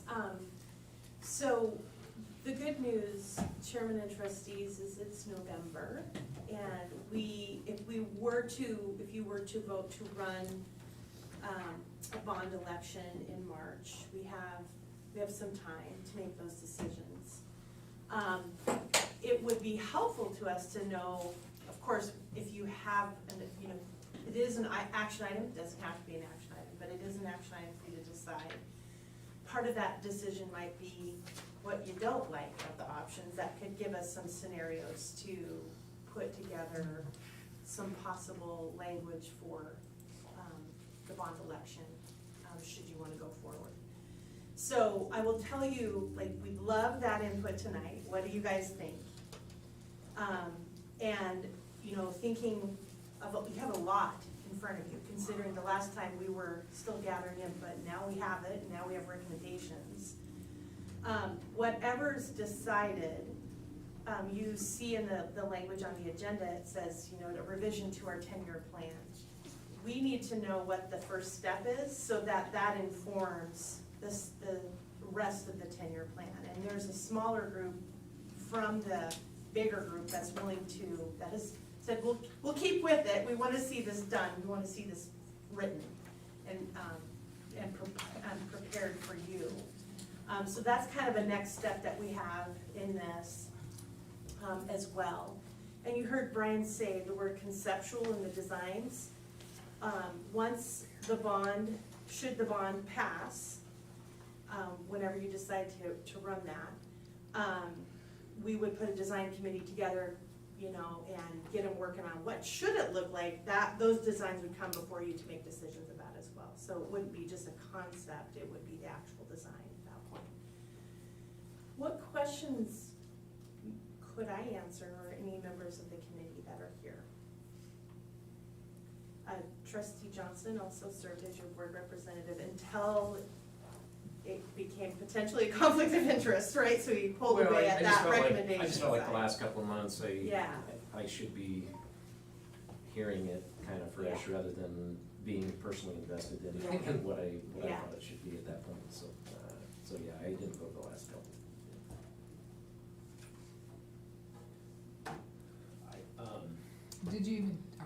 Did you talk where a new elementary school would be located? Was that the idea that came up? We did. Are we talking? We shared, here's where we have land, and then Right. there's some potential locations that we were working on donations. I think the consensus from the group was that the Patagonia area, That's as well. that it is also the most ready to be developed, if that makes sense. It would be less expensive for us to build there because there's water, sewer, all the good stuff ready to hook up. Is this price the land and the building, or just the building? Since we have the land, it would just be the building. the construction. That's okay. So if we look at I think it was, I don't know, the third slide or so, no, it was the sixth slide. And it says here that in the next 10 years, we're gonna need 6 elementary schools, 2 middle schools, and 1 to 2 high schools. So then if you look at the recommendations, it makes sense to me that we would remodel Ross, and so then we'd have an elementary school plus the expanded space at Ross to get towards that 6 elementary schools. However, I really do like the idea of letting Swan Falls become its own school. And I think I recollect that because Swan Falls is, deemed a CTE school, that financially benefits the school district once it becomes its own school. It's much easier to track students. We have to report which students are enrolled at, because both schools are considered what we call a CTS. It's a CTS structure, Kuna High and Swan Falls. So it's a lot of manual tracking at this point, which isn't a big deal. We can continue to do that. But it would be much easier to have a designated place of enrollment in order for that to just kind of happen naturally.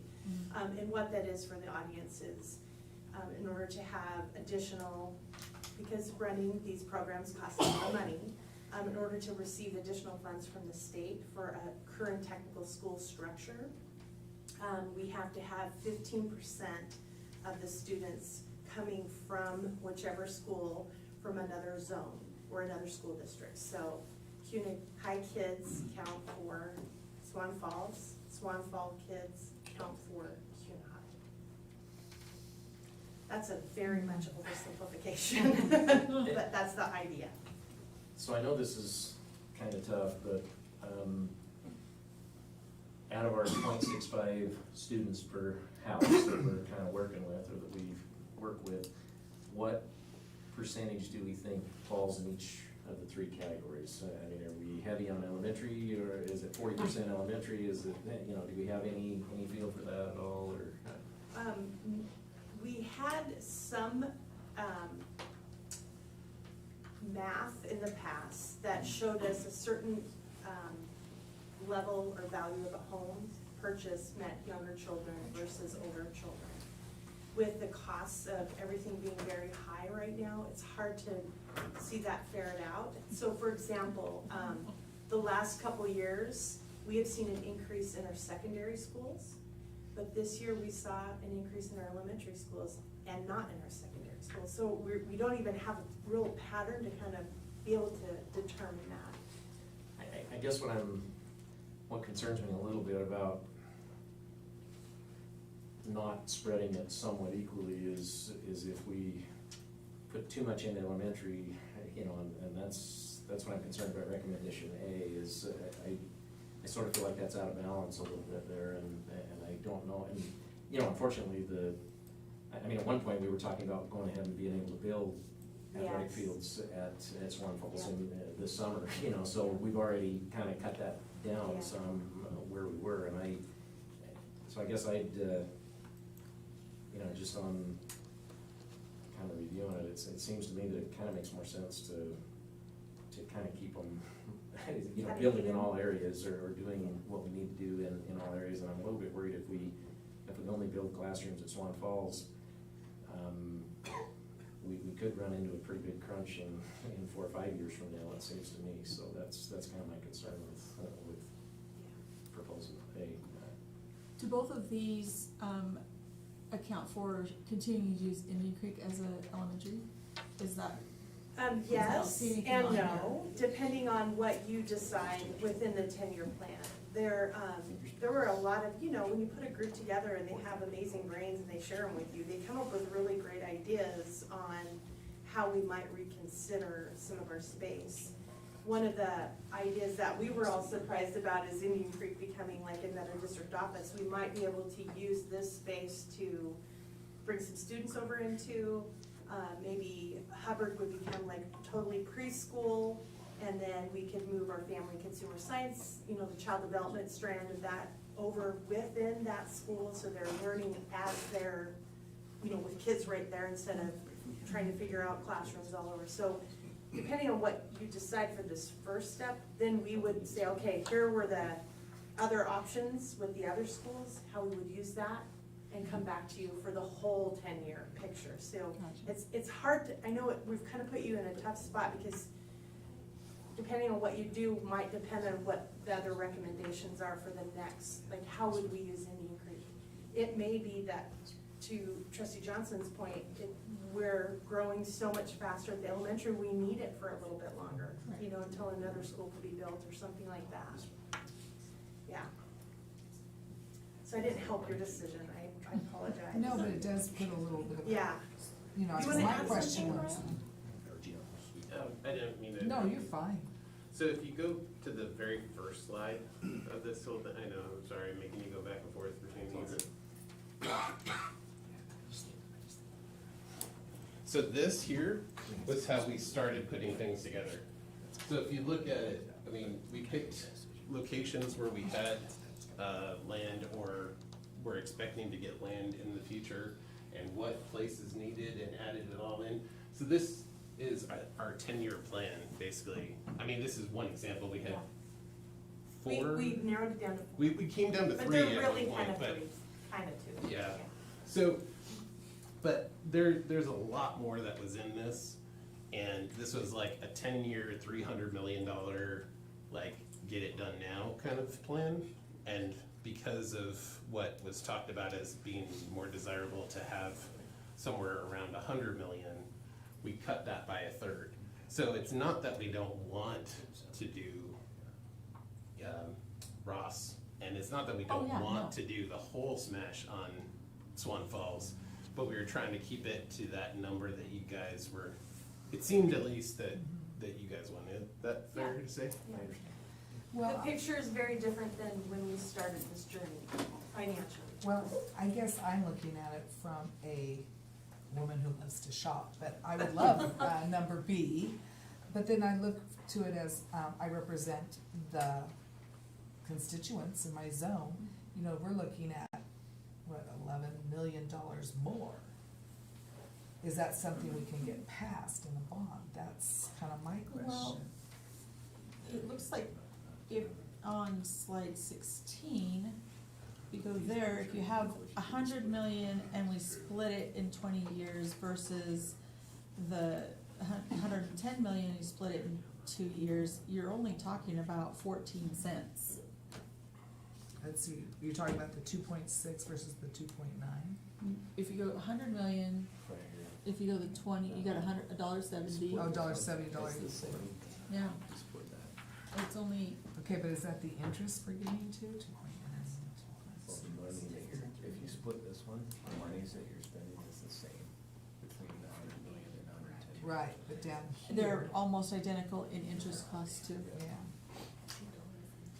So Well, it makes sense. It does. okay. Well, just looking at this too, I mean, we have partial elementary schools, but we don't have full elementary schools.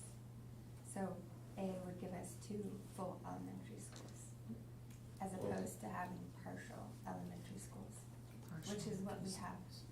We We could don't have have some full. full. Yeah, but not in.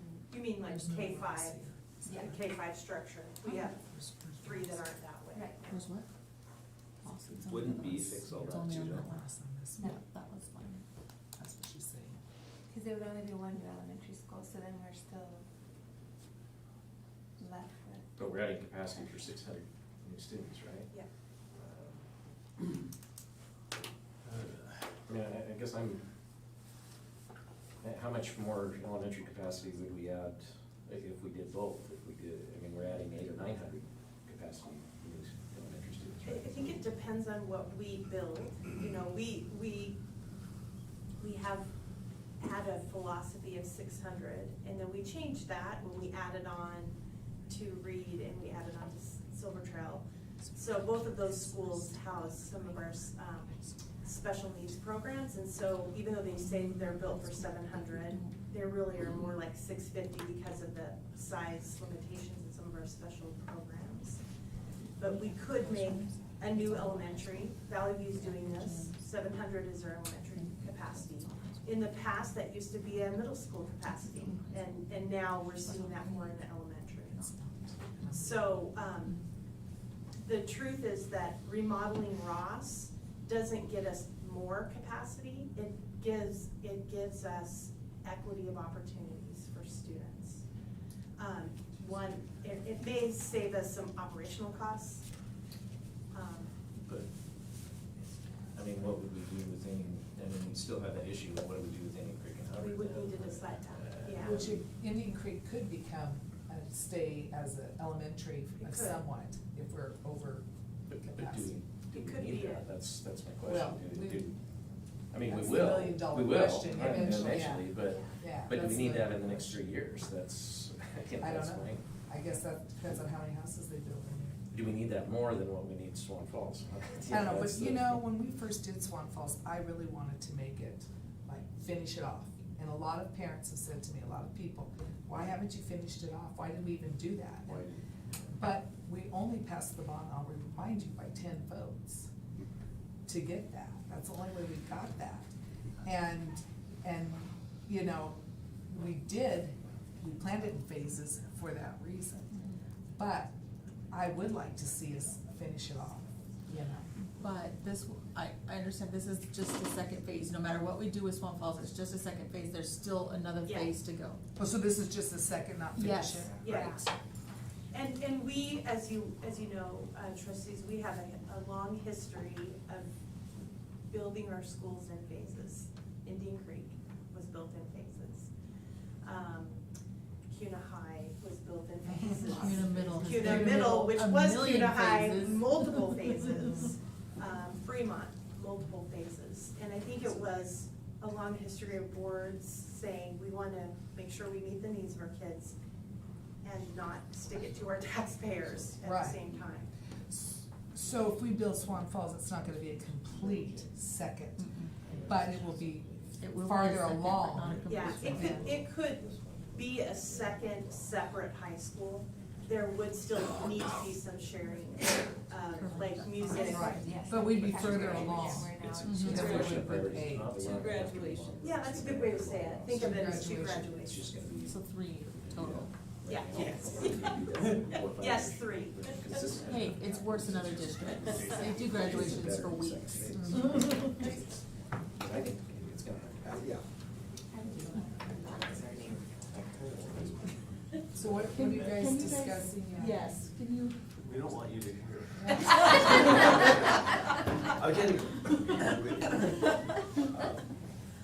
I think it's not a bad idea, Chairman, let's let everybody kind of say their piece a little bit. Oh, for sure. And then Yeah. let's, and then we can decide whether we're ready to move on to a vote or whether we need to think about it a little bit more. So why don't we- Sorry, I didn't cut you off. Kirsty, why don't we start, and we'll go down. You're starting with me. Tell me to start with Julie.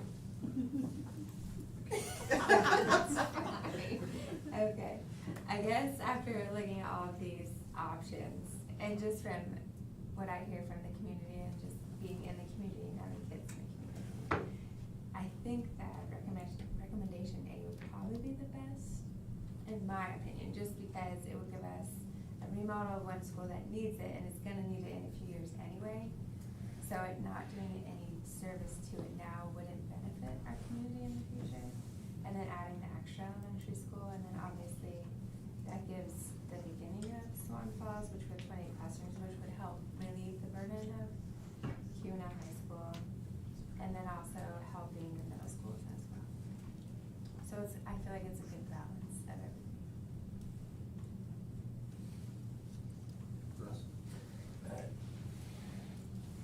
I mean, it's a matter of priorities, and I just feel like recommendation A is a little out of balance to me. I don't, you know, it seems like that it's time to get Swan Falls to be a functioning high school, and it's still gonna take some accommodation, it's still gonna take some issues, you know, whatever we do, because it's not gonna be easy to balance those things, but I think it's a mistake for us, and I think we need to move forward, and just building a bunch of new classrooms at Swan Falls doesn't seem to get me where we need to go, and I guess I question, you know, if we build a brand new elementary school, I just question whether we need that much more new elementary capacity within the next 3 years, because that's what we're talking about. I mean, we're gonna have to do something else in year 4, 5, 6, so Ross remodel is gonna have to happen, you know, at some point. I think that's a viable option that's gonna happen, but I just don't know if doing a new elementary school and a Ross remodel both at the same time, and only building 28 classrooms and no gyms, no PE rooms, no anything, at Swan Falls, except just 28 classrooms and keep, you know, busing back and forth even more than what we are now. I just, to me, that doesn't seem like the best option. And so I feel that the B would be a much better option from my perspective. Okay, thank you. Kim? Well, after thinking this through, I think you get more bang for your buck on B. Just looking at that, because you're getting more, actually you're paying for more, but you're supposedly getting not that much more that the taxpayers are paying. I agree with Russ that it would be nice to have that Swan Falls carried through more. Because I think the community was like, why did we just do this portion and not this? It'd be nicer to have more equity between the two high schools.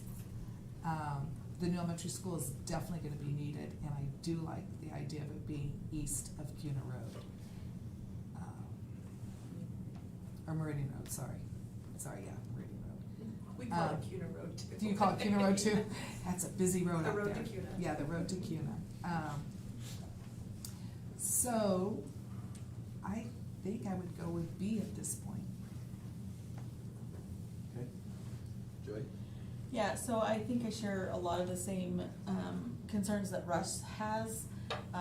I see where we're gonna need to do that expansion at Ross, but like he said, we could probably wait a couple of years for that to happen, because it's not really adding capacity.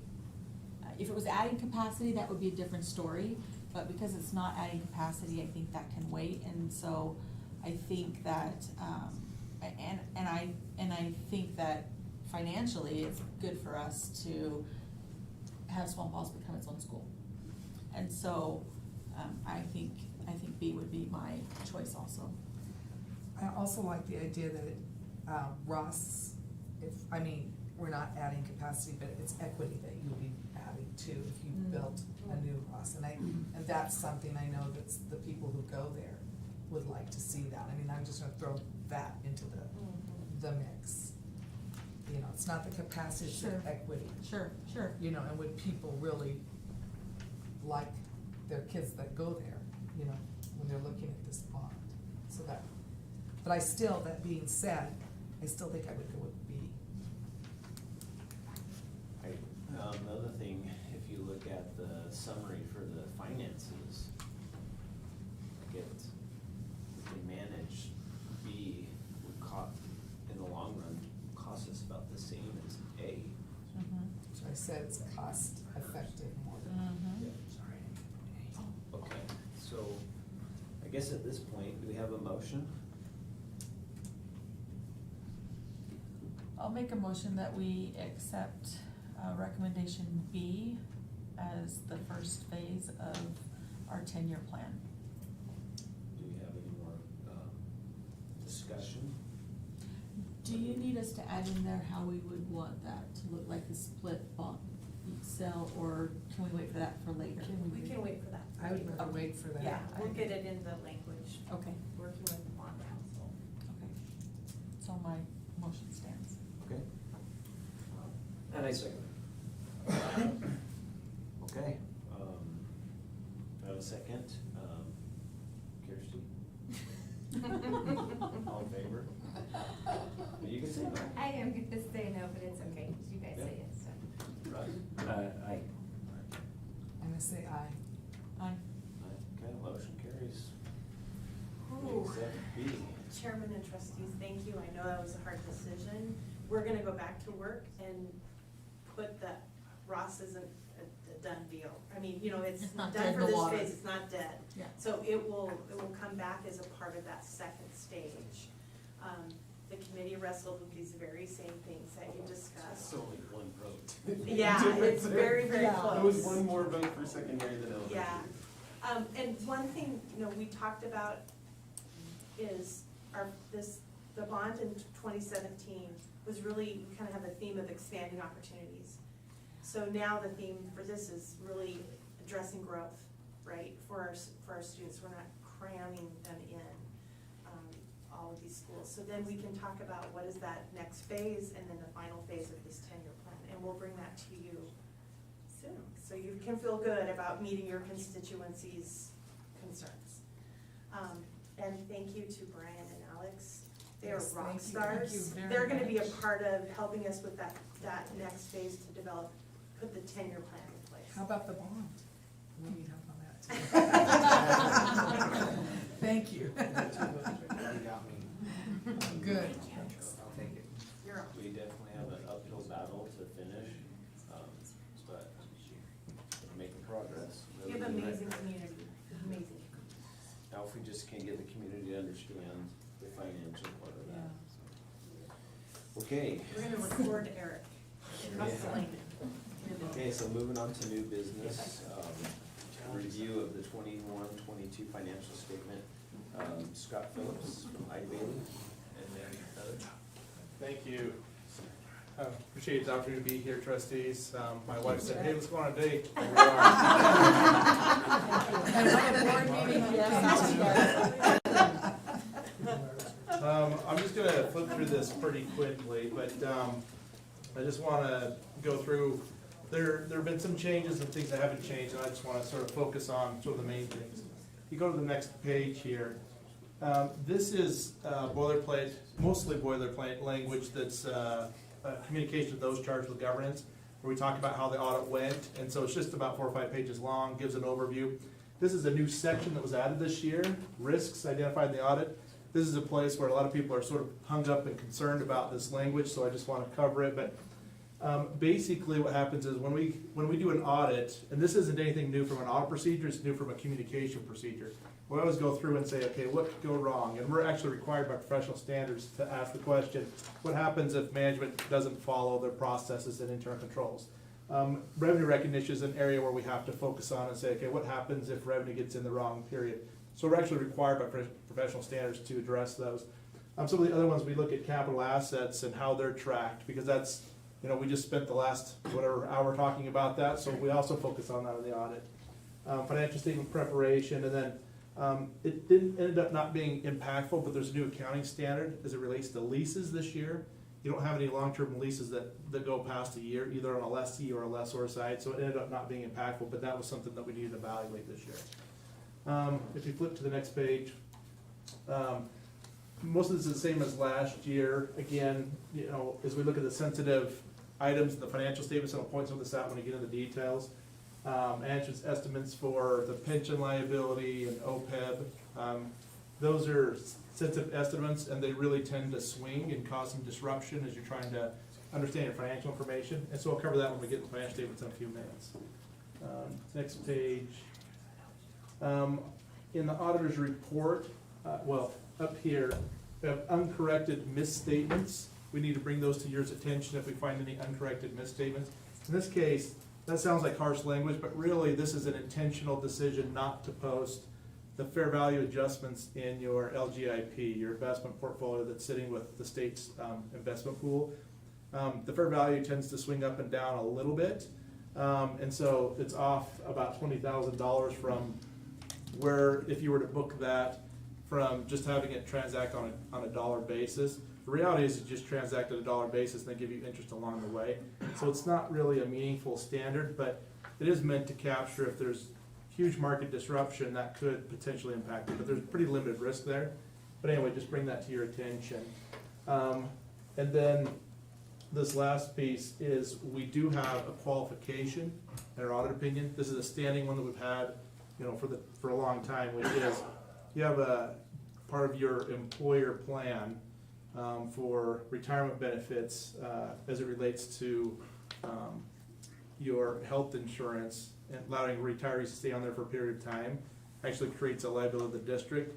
You've chosen not to record that because it's costly to go get an actuary to do that work, and so that piece is not included in financial statements, so that's a qualification, but otherwise the financial statements are clean bill of health. So if you want to keep going down, let's keep going.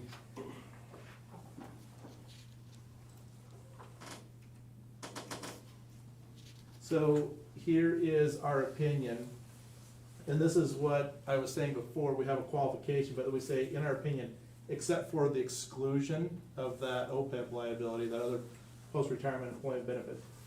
Your financial statements are, they are in all material respects presenting the financial position of the district. So again, other than that exclusion, clean bill of health. And then it goes on for several pages talking about management's responsibilities and our responsibilities, so I won't go into the details of that. But if you can skip down to,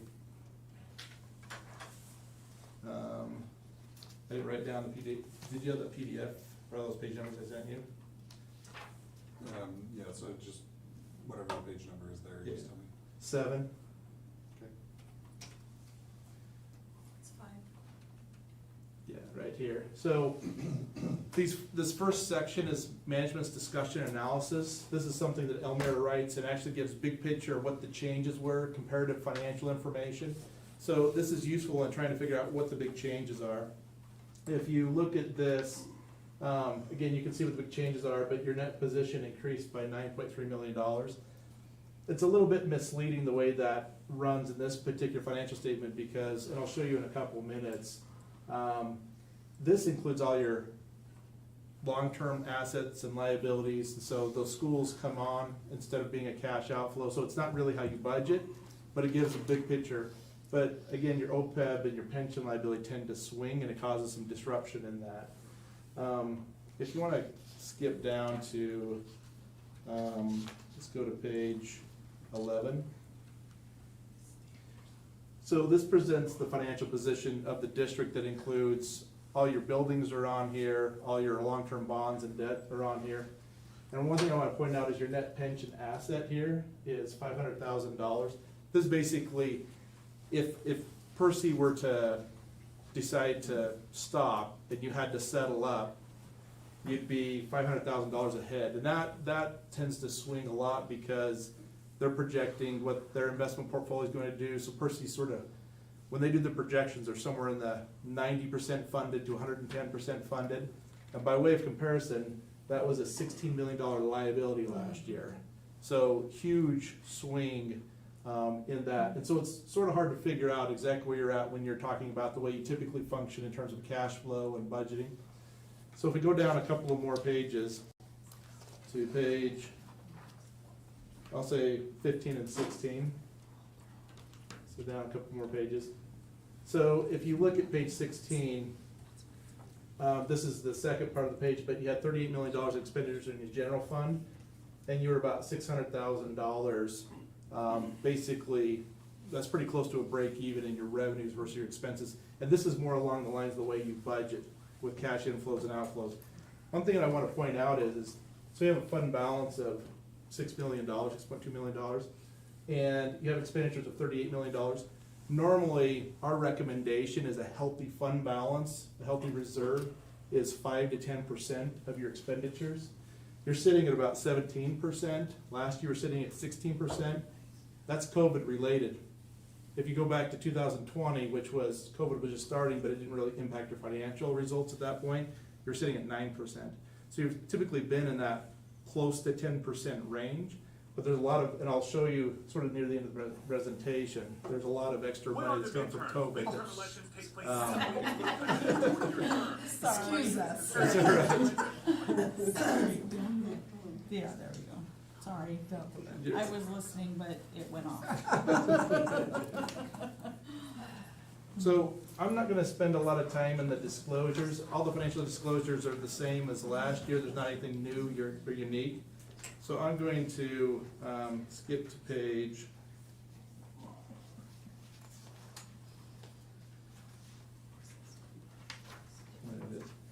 page 51.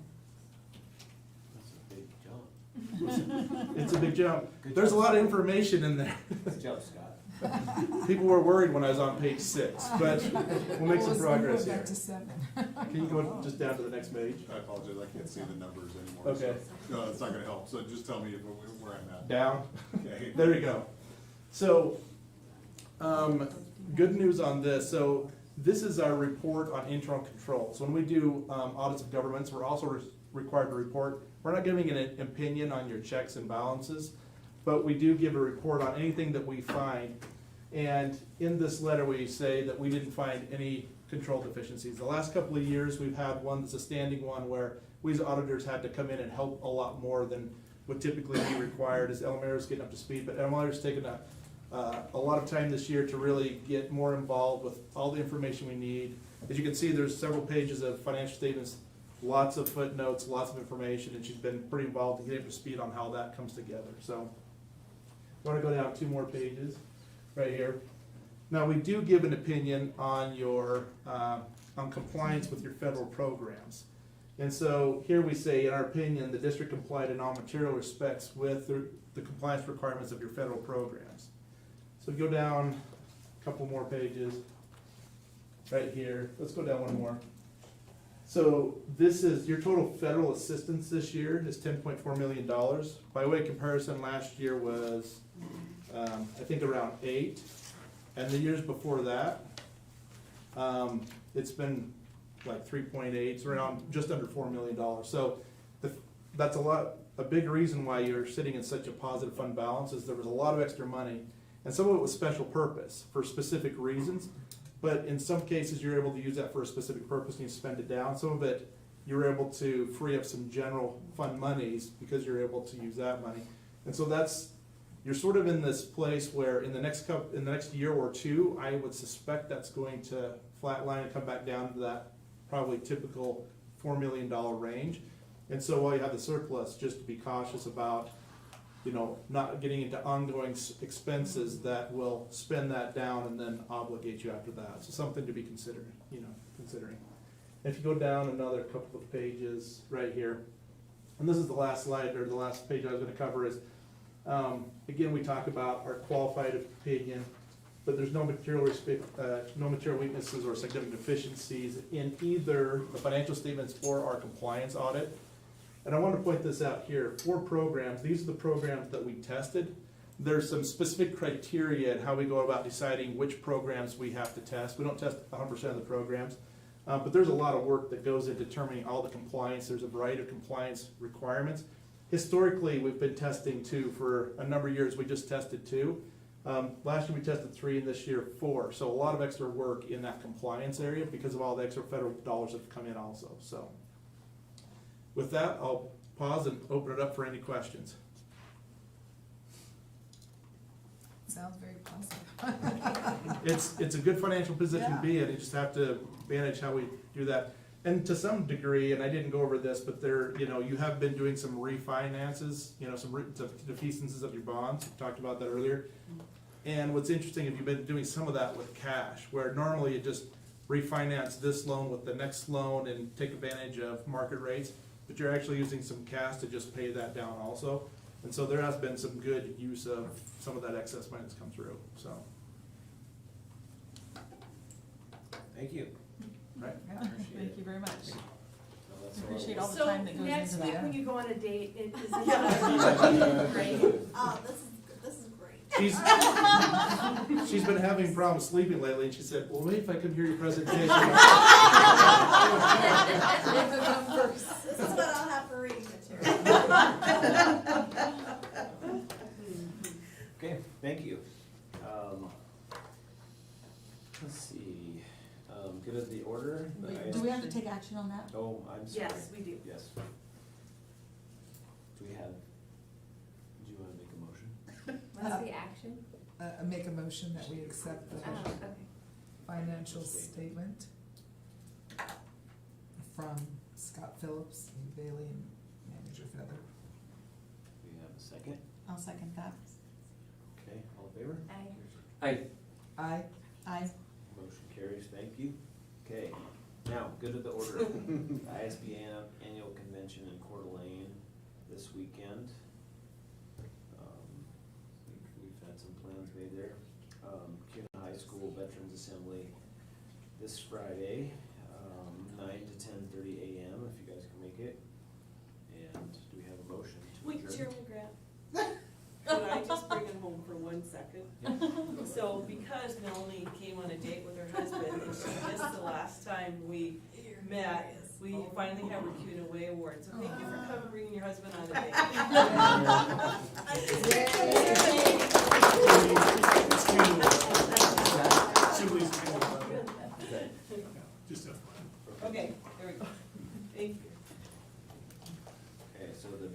assembly is from 10 to 11. Oh, sorry, had the wrong day, wrong time. Do we have a motion to adjourn? I'll make a motion that we adjourn. Do we have a second? I'll second that. All in favor? Aye. Aye. Aye. Aye. Anyone has a nay? I have to use the restroom, so I don't-